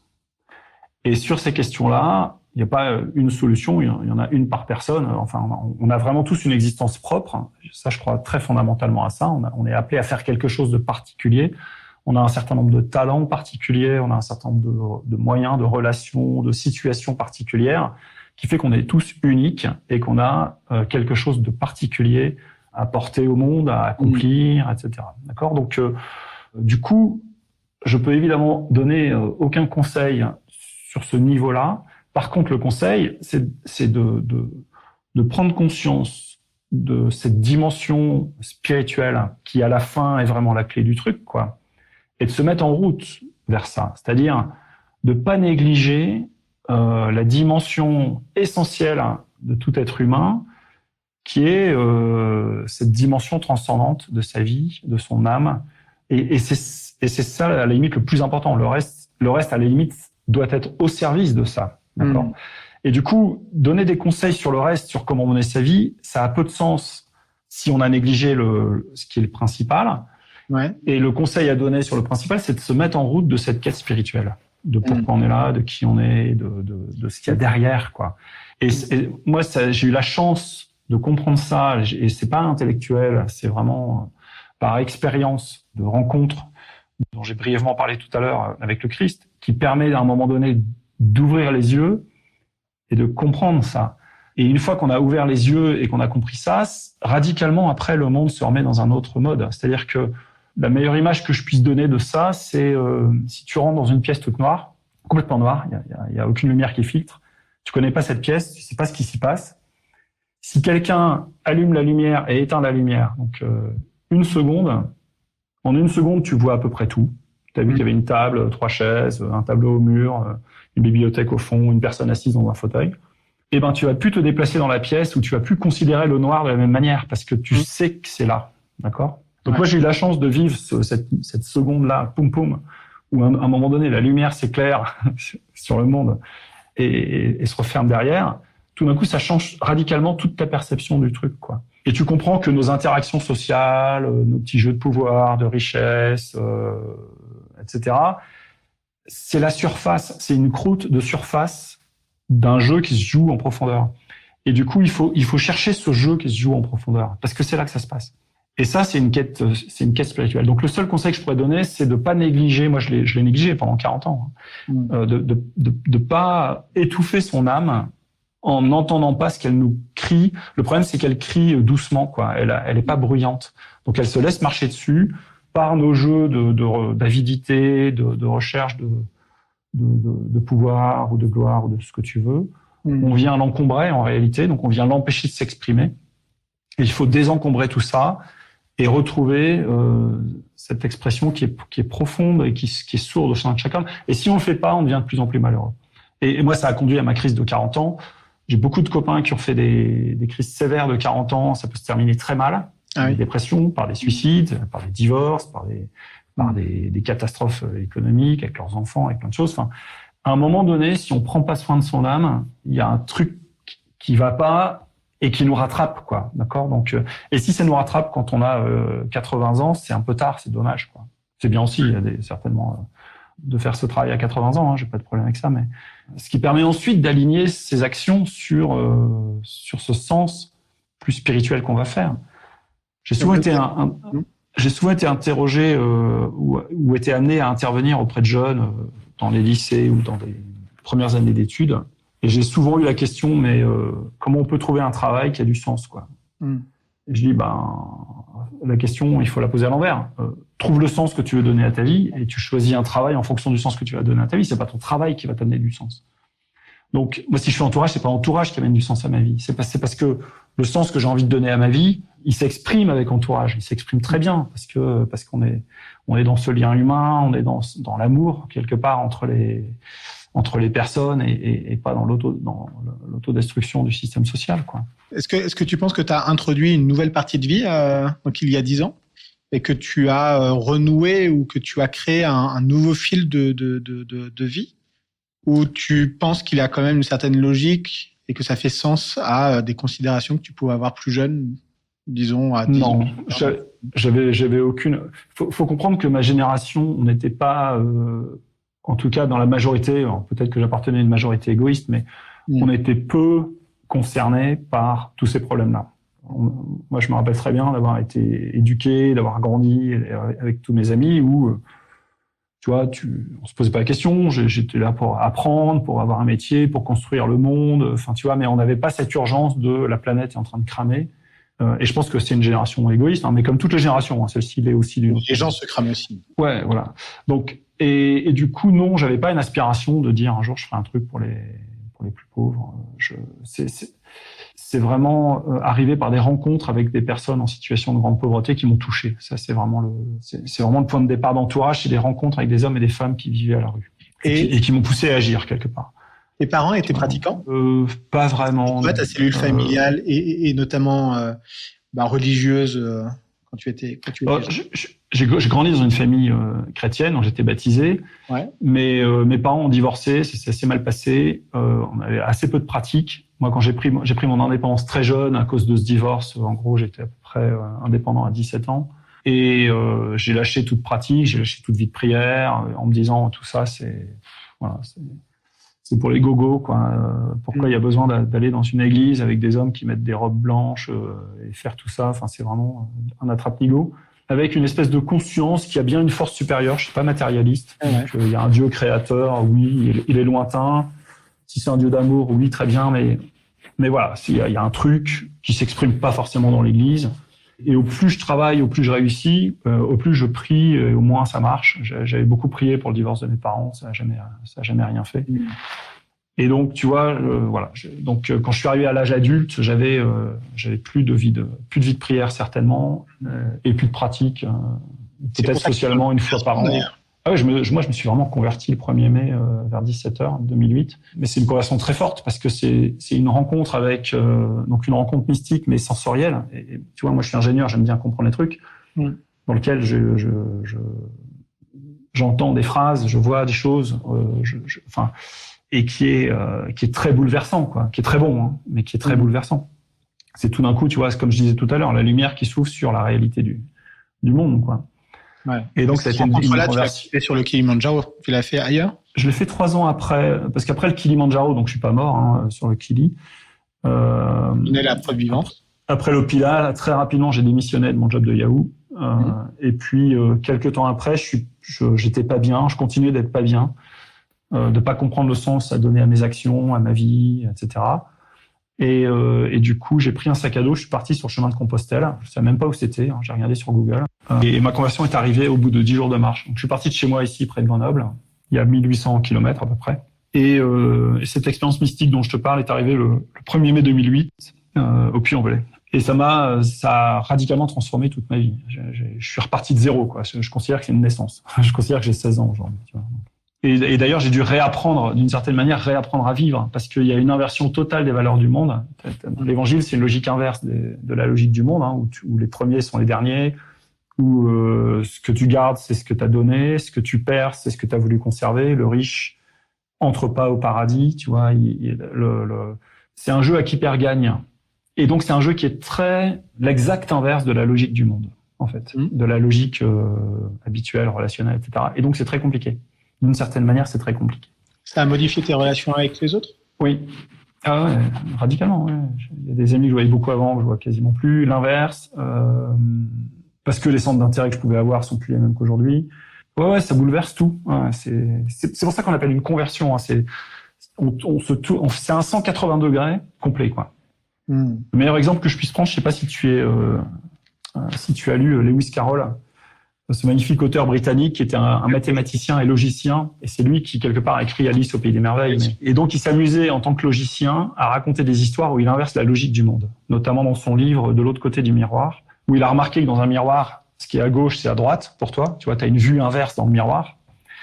Et donc, de l'autre côté du miroir, qui a quelque part donné Alice au pays des merveilles, de l'autre côté du miroir, c'est un monde dans lequel la logique s'inverse. Ce qui est pas facile à concevoir.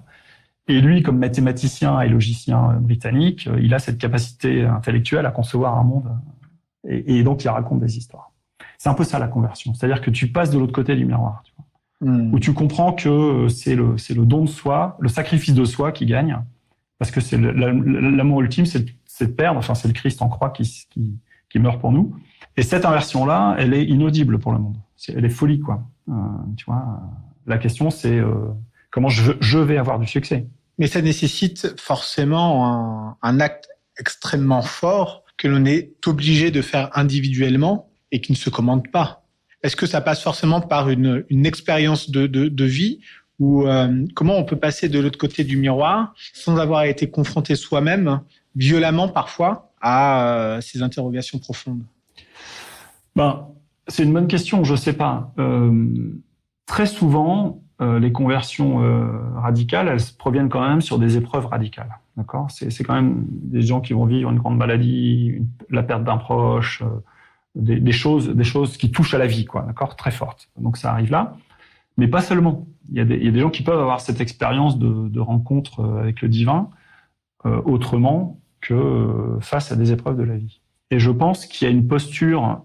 Parce que moi, ce qui m'est arrivé, c'est très passif. Je cherchais pas ça, quoi. Je n'étais pas en train de dire. Donc j'y suis pour rien, en fait. Je l'ai reçu, d'accord. C'est passif. Après, l'actif, c'est ok, j'en fais quelque chose.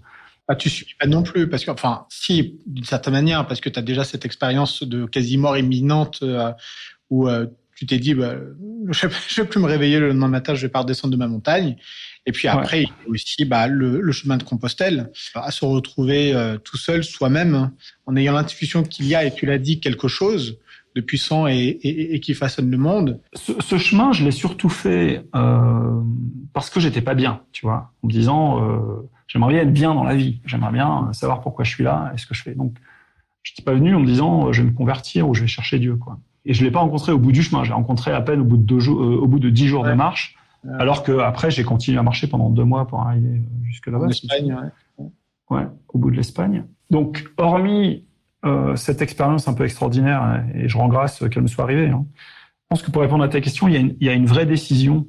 Il y a l'implication de la volonté, en fait. C'est un choix. À un moment donné, ce choix, il doit être posé. Dans mon cas, il a été très facile parce que une fois que tu as vu, c'est compliqué. En fait, j'avais encore la liberté de dire j'ai eu une hallucination. Hein. J'aurais pu me dire le cerveau il est complexe. J'aurais pu très bien avoir un délire, quoi. Je veux dire même avec une expérience de ce type, si tu veux pas croire, tu crois pas. Hein. La liberté humaine elle est fondamentalement engagée. Et du coup, pour revenir à ta question, je pense qu'il y a vraiment un acte de volonté de dire ouais c'est ça que je veux parce que la voie de l'amour quelque part, elle est évidemment meilleure que la voie du succès personnel ou les autres voies que le monde me propose aujourd'hui. Et ça, cette démarche, elle peut être faite par la contemplation du beau, du monde, la contemplation des belles choses qui se font dans le monde. Tu vois, tu peux contempler la façon dont une infirmière va se dévouer dans un service de soins palliatifs auprès de gens pour qui, a priori, il n'y a plus rien à faire, et montrer des trésors d'humanité. Bah ça peut être un émerveillement capable de transformer ta vision de la vie, comme ça peut être d'autres choses. Hein, mais je pense que... Du coup, la différence, c'est que d'un côté, on a comment on se fait du bien à soi, et de l'autre côté, comment on fait du bien autour de soi. Ben oui, en faisant attention au fait qu'on n'est pas non plus sauveur. Tu disais tout à l'heure, je peux pas sauver les autres malgré eux, donc tu peux pas forcer les autres à faire du bien. Chez Entourage, on dit, c'est une expression qu'on a en disant n'inflige pas de l'aide. Va pas forcer ton bien auprès des autres. C'est assez tyrannique en fait la façon. Et c'est un des problèmes qu'a eu l'Église sans doute dans le passé, c'est que et c'est un des problèmes qu'a actuellement une génération qui cherche les gens à faire leur bien, quoi. C'est-à-dire que tu peux pas infliger le bien non plus. Ça devient tyrannique, hein, sinon. Les horreurs commises, les centaines de millions de morts commises par Staline et ses petits amis en Union soviétique, les mecs, ils pensaient imposer le bien, hein, leur bien. Ouais, donc, avec une conviction forte. Ouais. Donc, pour revenir sur ton point, effectivement, plutôt que de chercher son bien, c'est chercher à se mettre au service, sans forcément imposer aux autres quoi que ce soit. Mais c'est ce service-là qui est, en fait, on trouve son accomplissement en se mettant au service. Mais ce qui est une autre manière de dire l'amour. Hein, et ça, il faut le comprendre par l'expérience de la vie. On peut pas l'imposer aux gens, ça. Et est-ce que tu vois en fait une transformation auprès d'entrepreneurs comme toi, qui a connu le succès, qui a gagné beaucoup d'argent, qui peut le réemployer pour faire du bien ou moi, je pense évidemment à un entrepreneur comme Pierre-Édouard Stérin, qui a créé la Fondation du Bien Commun, tu vois, et qui est aussi un catholique engagé. Est-ce que toi, tu as d'autres références? Est-ce que tu vois s'il y a un mouvement? Est-ce que tu penses à d'autres personnes? Est-ce que c'est d'ailleurs des personnalités que tu rencontres, avec lesquelles vous échangez est-ce que vous échangez entre vous? Est-ce qu'il y a un mouvement de fond autour de la manière pour un certain nombre de personnalités qui ont encore une fois réussi et qui ont entre leurs mains des œuvres de transformation? Alors le cas de Pierre-Édouard Stérin est à mon avis assez à part et unique. Je le connais, je l'ai rencontré, j'ai dû discuter deux ou trois fois avec lui. C'est difficile de généraliser sur ce qu'il fait, la façon dont il fait, etc. Donc j'ai pas trop envie de commenter ça. Par contre, je côtoie un petit nombre d'entrepreneurs chrétiens qui ont vraiment réussi et qui ont pris un virage assez radical, y compris sur les aspects écologiques, par exemple. Tu vois, où eux-mêmes vont vivre dans une très grande frugalité, changer leur façon de manger, leur façon de tout faire, etc. Donc oui, j'en connais. Et des très belles réussites, y compris dans la tech. Ils sont très peu nombreux. C'est des personnes que j'admire, hein, parce que c'est vraiment un contre-courant important, quoi, d'une certaine manière.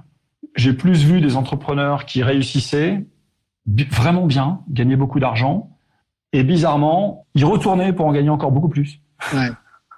C'est fou, hein. Et s'emmerder parce qu'une fois que t'as 10 appartements partout dans le monde et que t'as fait tes optimisations fiscales et que t'as dû déménager 3 fois de pays pour limiter la casse au niveau des impôts, et ben en fait tu passes ta journée à t'arracher les cheveux parce que t'as peur de perdre ton optimisation. Tu vois. Donc j'ai quand même beaucoup plus vu de réussites qui ne sortent pas les gens de leur piège. Par contre, ça existe. Il y a vraiment des gens qui ont de belles réussites et qui vont repartir, même en tant qu'entrepreneur, à recréer des trucs. Et franchement, j'ai beaucoup d'admiration pour eux. Pour eux, ben oui, parce que moi, c'est vrai que à nouveau récit, j'ai un peu vocation à voir les recevoir ici. Alors, je sais pas s'ils se qualifient. Je pourrais te donner des noms. Enfin, au moins un auquel je pense à qui il faut que tu parles, qui est super. Tu penses à qui Je pense au fondateur de La Fourchette, de The Fork. Ah oui. D'accord, The Fork, ouais. Qui a été vendu à TripAdvisor. Et voilà, qui est un gars que j'admire beaucoup. Là, je vais recevoir à ce micro aussi Marc Batty. Il a créé donc Dataiku. Pareil, avec ses associés, il a rebondi ça à plusieurs centaines de millions et il a créé Ferme Envie. Donc, sur les sujets de l'agriculture, il y a pas mal de grosses success stories dans le domaine de la tech qui ensuite investissent justement le low-tech ou le no-tech Ouais. J'en connais plusieurs, hein, donc je te confirme. Et c'est bien. Alors, il faut voir, quoi. C'est-à-dire que, pardon, là, je vais faire le schtroumpf moralisateur, mais c'est-à-dire que si tu prends les très grands là aux US, les Bezos, tous ces mecs-là, les Bill Gates et tout, à l'américaine, ils ont tous cette conscience qu'ils doivent du give back, comme ils disent en anglais. Je dois redonner ce que la société m'a donné. Donc, ça n'empêche que le give back, c'est d'abord, je me suis approprié la moitié du monde à moi tout seul, quoi. Je critique pas parce que je trouve ça très bien, ce give back. Mais voilà, quoi, chacun suivant sa conscience, quoi. C'est-à-dire que. T'as l'impression un peu qu'il se rachète une conscience avec le give back? Je suis pas là pour critiquer. Je trouve ça très bien le give back, mais c'est toujours pareil, quoi. Enfin, il faut placer le curseur au bon endroit. Et je pense qu'aujourd'hui, et pourtant, je suis vraiment pas quelqu'un enfin, je suis pas du tout communiste. Donc, je considère qu'on a le droit de réussir et d'être libre dans la vie, quoi. Par contre, c'est parfaitement indécent qu'il y ait des telles fortunes qui puissent être faites aussi rapidement. C'est parfaitement indécent. Enfin, c'est pire que l'appropriation d'un pouvoir politique par un monarque dans l'ancien régime, quoi. Donc, je comprends pas qu'on laisse faire. Il y a vraiment, c'est vraiment au détriment de millions de gens qui se rendent pas compte, en fait, hein. Mais c'est, quand je parlais tout à l'heure de cette innovation disruptive qui, en fait, détruit les écosystèmes, leur fortune, elle est basée sur des cadavres. Pardon d'être si cru. Mais à la fois moi-même, j'ai gagné de l'argent. Hein. Donc, j'en ai reperdu beaucoup après, d'ailleurs. Parce que tu as réinvesti, c'est ça, ou parce que... Ouais, parce que j'ai réinvesti dans des projets qui n'ont pas réussi. Et puis parce que ça fait quand même 10 ans que je suis pleinement, enfin pas à 100%, mais que je suis vraiment engagé sur Entourage. Et donc, je fais rien d'autre autour. Et je suis bénévole, évidemment, chez Entourage. Je vais pas me prendre de l'argent sur l'action Entourage. Ouais, et que d'une certaine manière, ces très grandes fortunes qui sont, elles sont parfaitement injustes et injustifiées. Et ça répare pas la justice que de faire la charité. C'est-à-dire que si tu donnes 10 euros à une personne en grande pauvreté en pensant être charitable, c'est-à-dire faire ça par amour, dis-toi que c'est son argent que tu lui rends, en vrai. C'est justice. D'accord? Donc, on peut pas baser sur ce qui est évidemment une grande injustice initiale, sur ces fortunes faites très rapidement, c'est forcément injuste.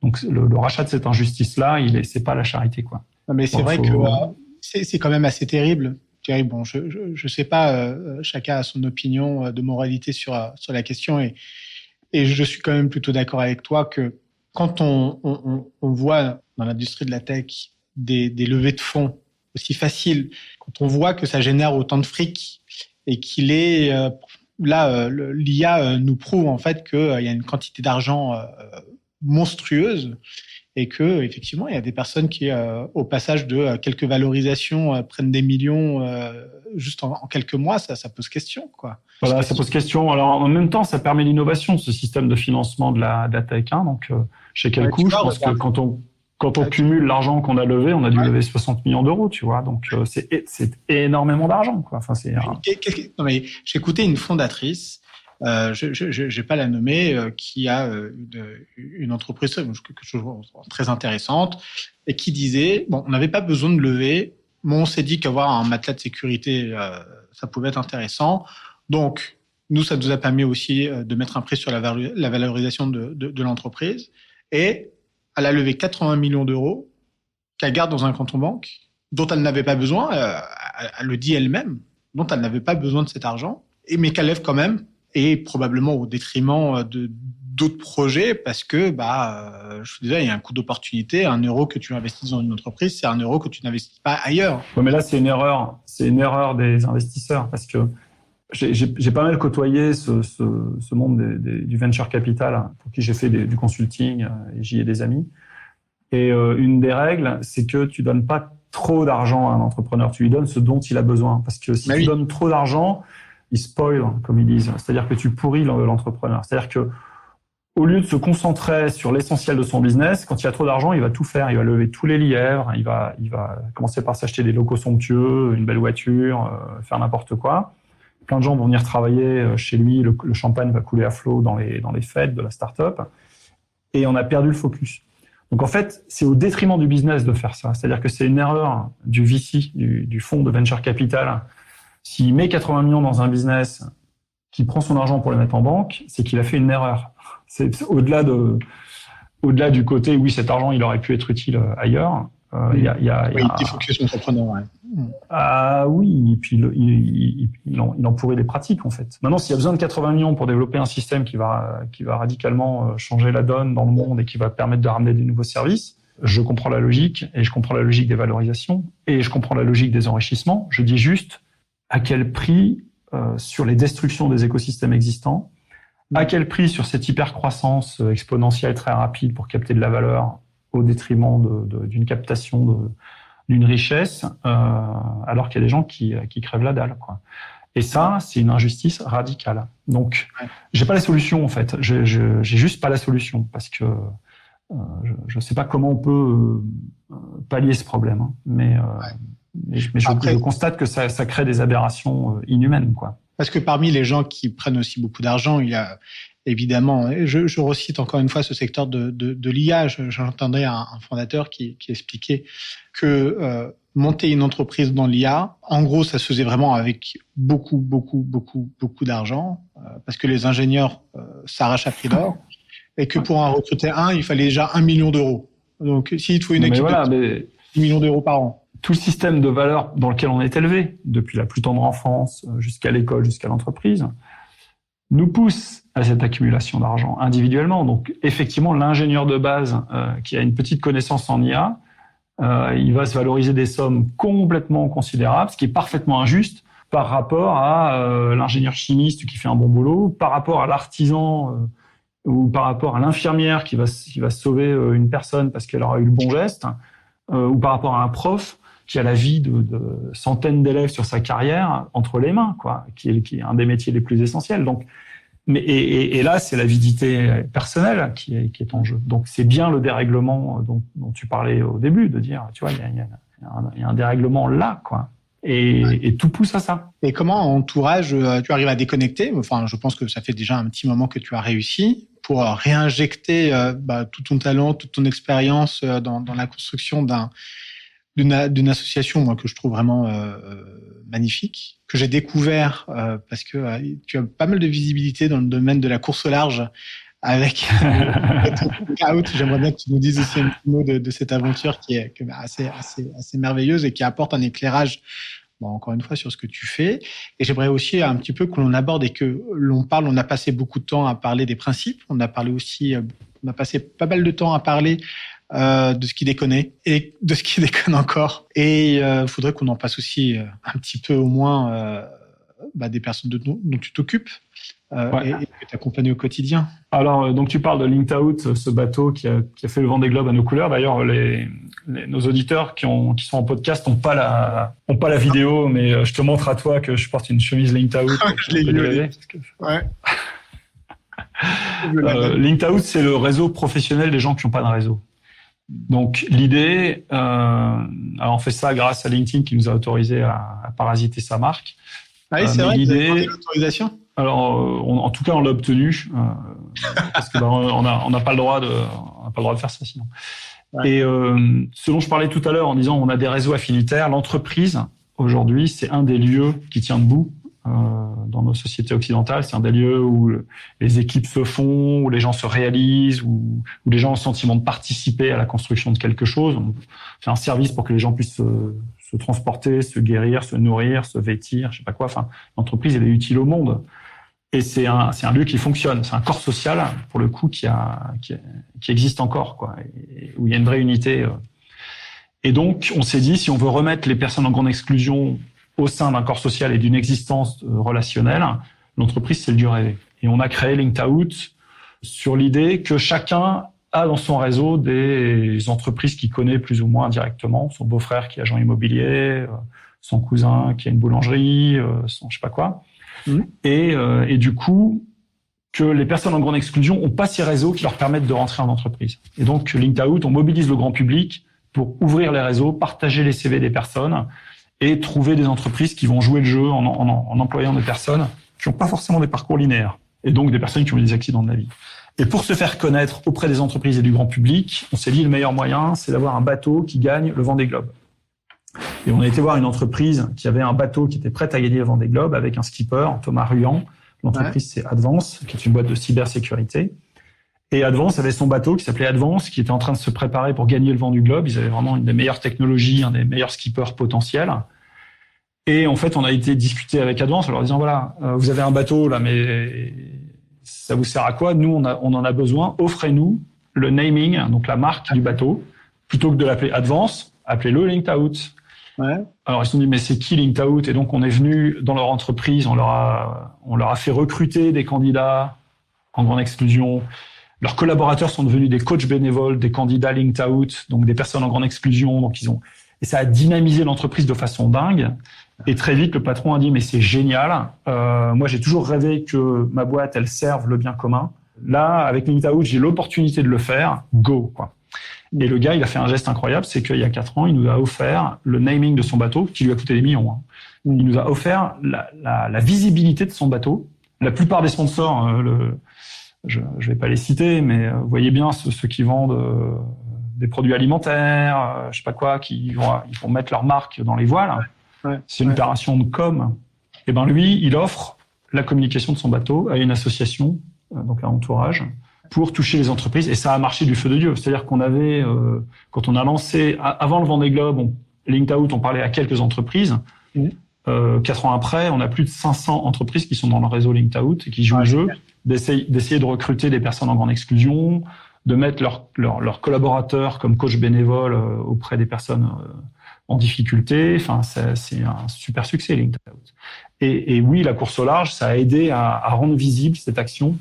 Donc, c'est un média pour moi, en fait. On avait interrogé d'ailleurs à ce micro Nolwenn Fèvre, la présidente des Petits Doudous. Je ne sais pas si tu la connais. Ouais. Alors, pas personnellement, mais je vois ce qu'ils font. Ouais. C'est génial, hein. Et qui avait emprunté aussi cette voie-là avec Moulin Rôti. Moulin Rôti avait dit avec Niji aussi, écoutez, nous on va vous laisser notre voile avec Armel Tripon.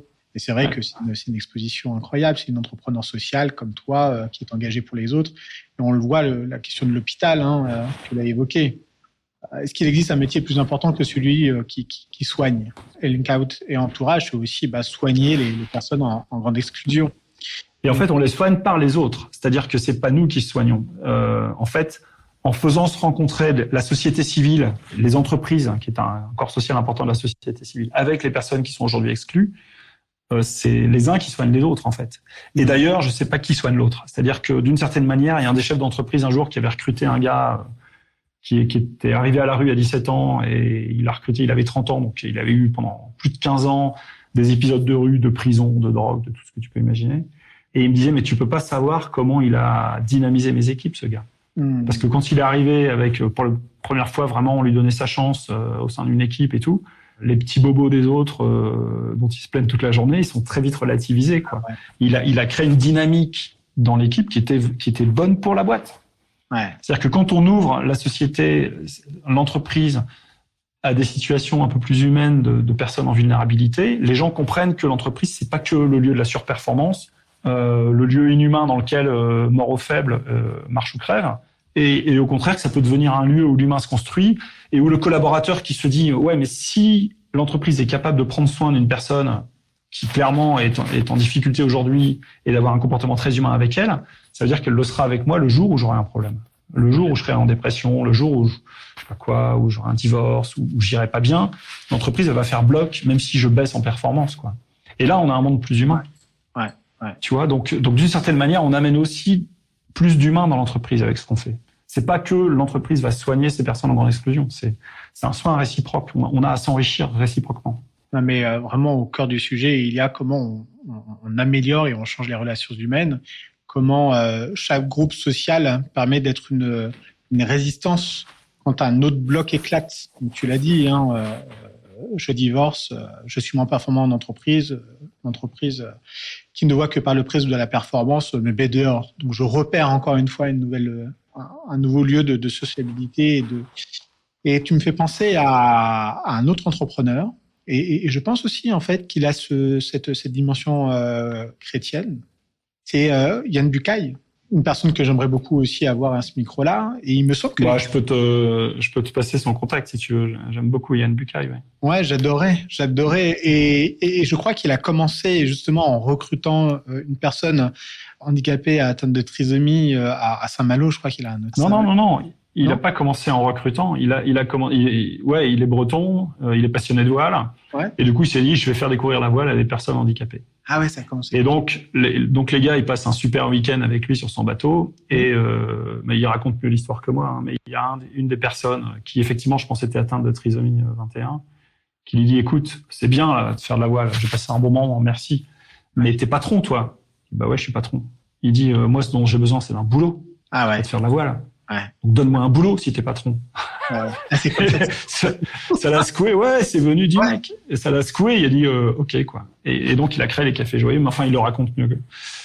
Faut effectivement interviewer Yann. Exceptionnel. Mais encore une fois, on revient là, le travail, parce que il faut pas remettre. Je crois qu'il y a aussi toute une tendance de société où on réinterroge aussi le travail. Pour les personnes comme qui évoluent en entreprise, qui font leurs études, qui vont passer beaucoup de temps.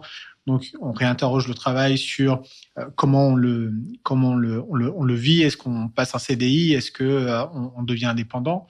Sur le sens que l'on donne au travail, mais que l'un des liens sociaux les plus importants que l'on puisse avoir, c'est évidemment à travers le travail. Il y a la famille, il y a les amis, mais il y a le travail où on passe 5 jours sur 7 de 9 à 17, 18. Et que c'est par ce lien-là que l'on arrive à retricoter et à redonner entre guillemets une autre chance à des personnes qui sont exclues parce qu'on n'arrive pas à cerner chez eux les capacités qu'ils offrent à ces entreprises-là. Et le travail, non seulement va redonner ce lien social à ces personnes, ça c'est ce qu'on fait avec Linked Out, mais le travail, c'est un lieu de pleine dignité pour l'homme et la femme. Hein. C'est-à-dire que c'est un lieu de réalisation, le travail. C'est pas que un lieu de torture, quoi. C'est-à-dire que le travail, c'est un moyen aussi par lequel on change le monde, par son action. Même si je suis boulanger et que je fais une baguette, je suis désolé, c'est vachement utile ce que je fais.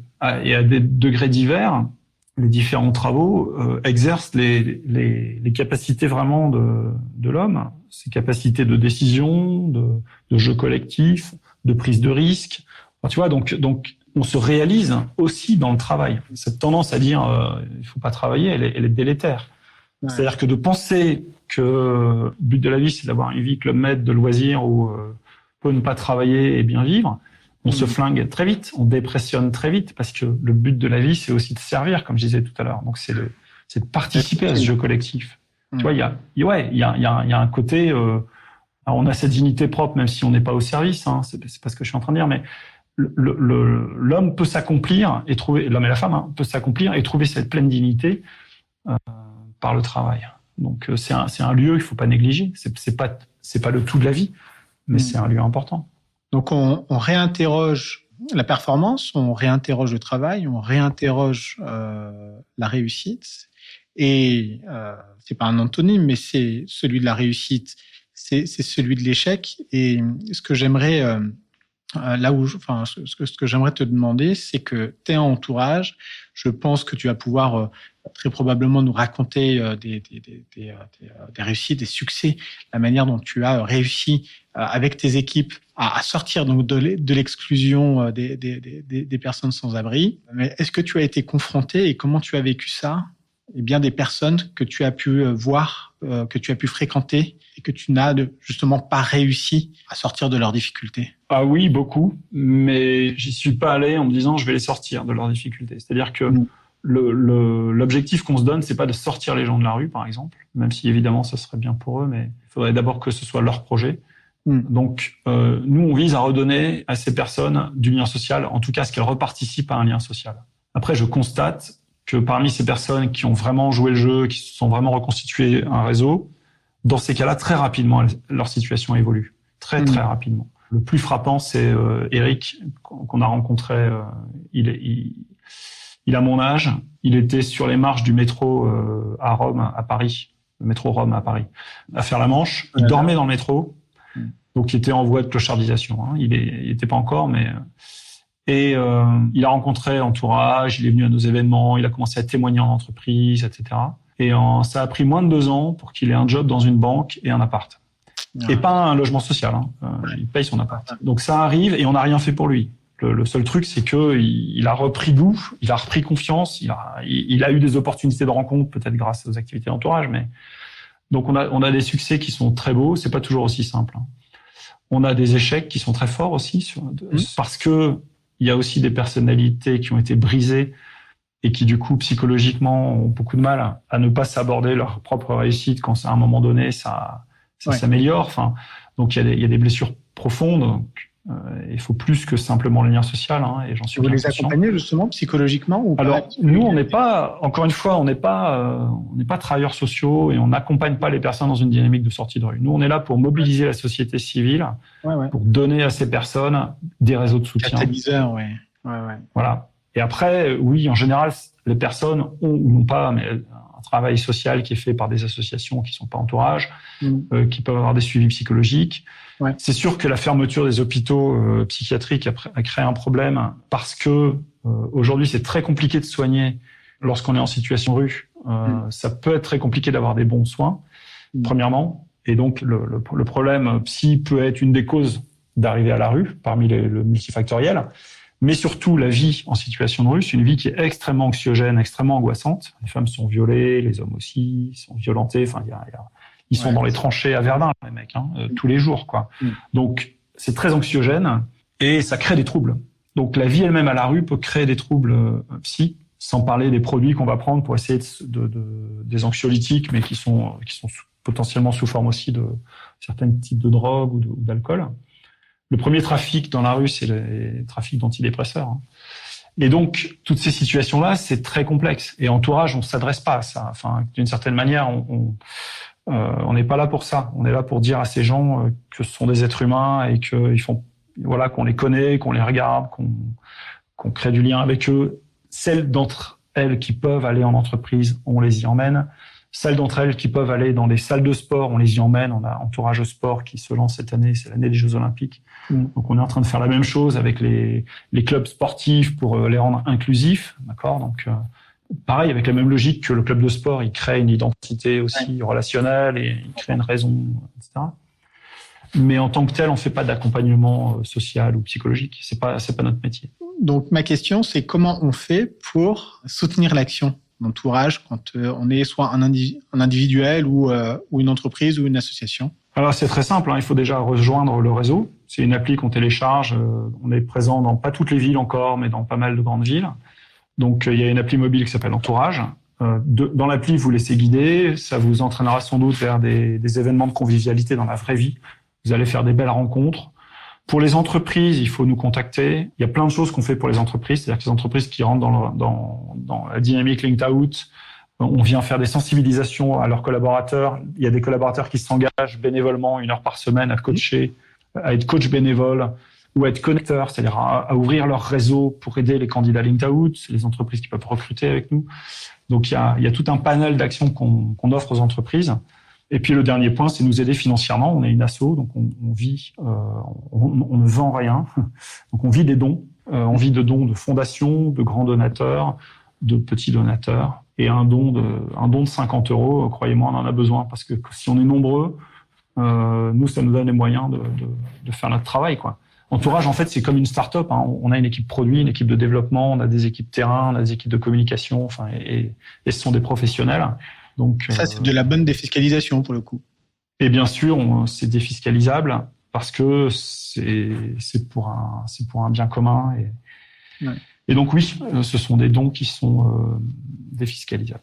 Donc si on trouve, et on va bientôt finir parce que c'est vrai qu'on a passé beaucoup de temps à échanger, à discuter ensemble, et je trouve vraiment cette conversation passionnante, et je voulais te remercier pour ce temps que tu donnes. Je sais que c'est pas forcément un exercice facile ou que toi tu apprécies, mais je pense que c'est une porte ouverte à un monde que l'on ne connaît pas et à un parcours, moi je pense, qu'il faut encore découvrir et diffuser. C'est surtout merci à toi et de faire connaître, parce qu'encore une fois, Entourage, ça fonctionne si on connaît nos actions. Donc ce podcast, c'est un super moyen pour nous. Donc un grand merci à toi et puis à tes auditrices et auditeurs d'avoir aussi passé ces quasi 2 heures avec nous, quoi. Donc ça prouve aussi des gens qui sont intéressés par par ces sujets, quoi, hein, et qui sont prêts à s'engager.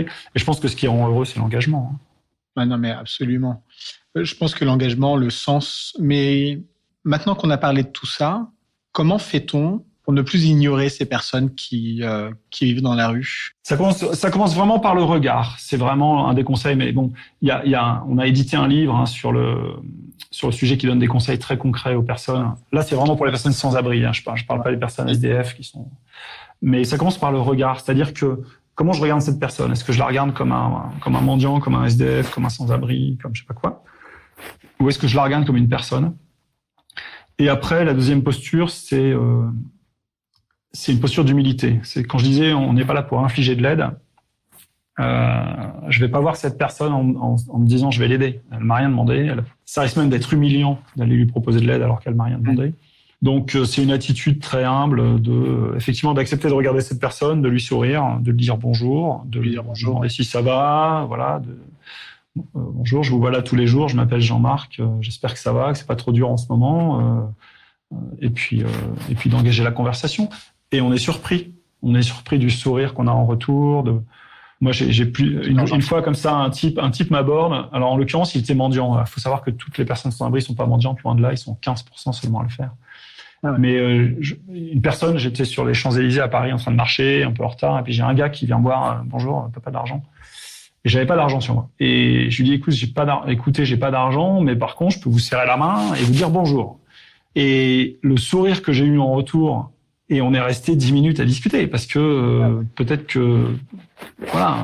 qu'il s'était fait rabrouer 100 fois de gens qui n'ont même pas répondu. Il a pas eu sa pièce, mais tout d'un coup, j'ai pas regardé cette personne-là comme un mendiant, j'ai regardé cette personne-là comme une personne, tout simplement. Donc, et ça, c'est simple, c'est à la portée de tout le monde. Mais au-delà de ce geste, c'est là où je dis télécharger, rejoignez la communauté entourage. Ça demande pas grand-chose, hein, voire rien.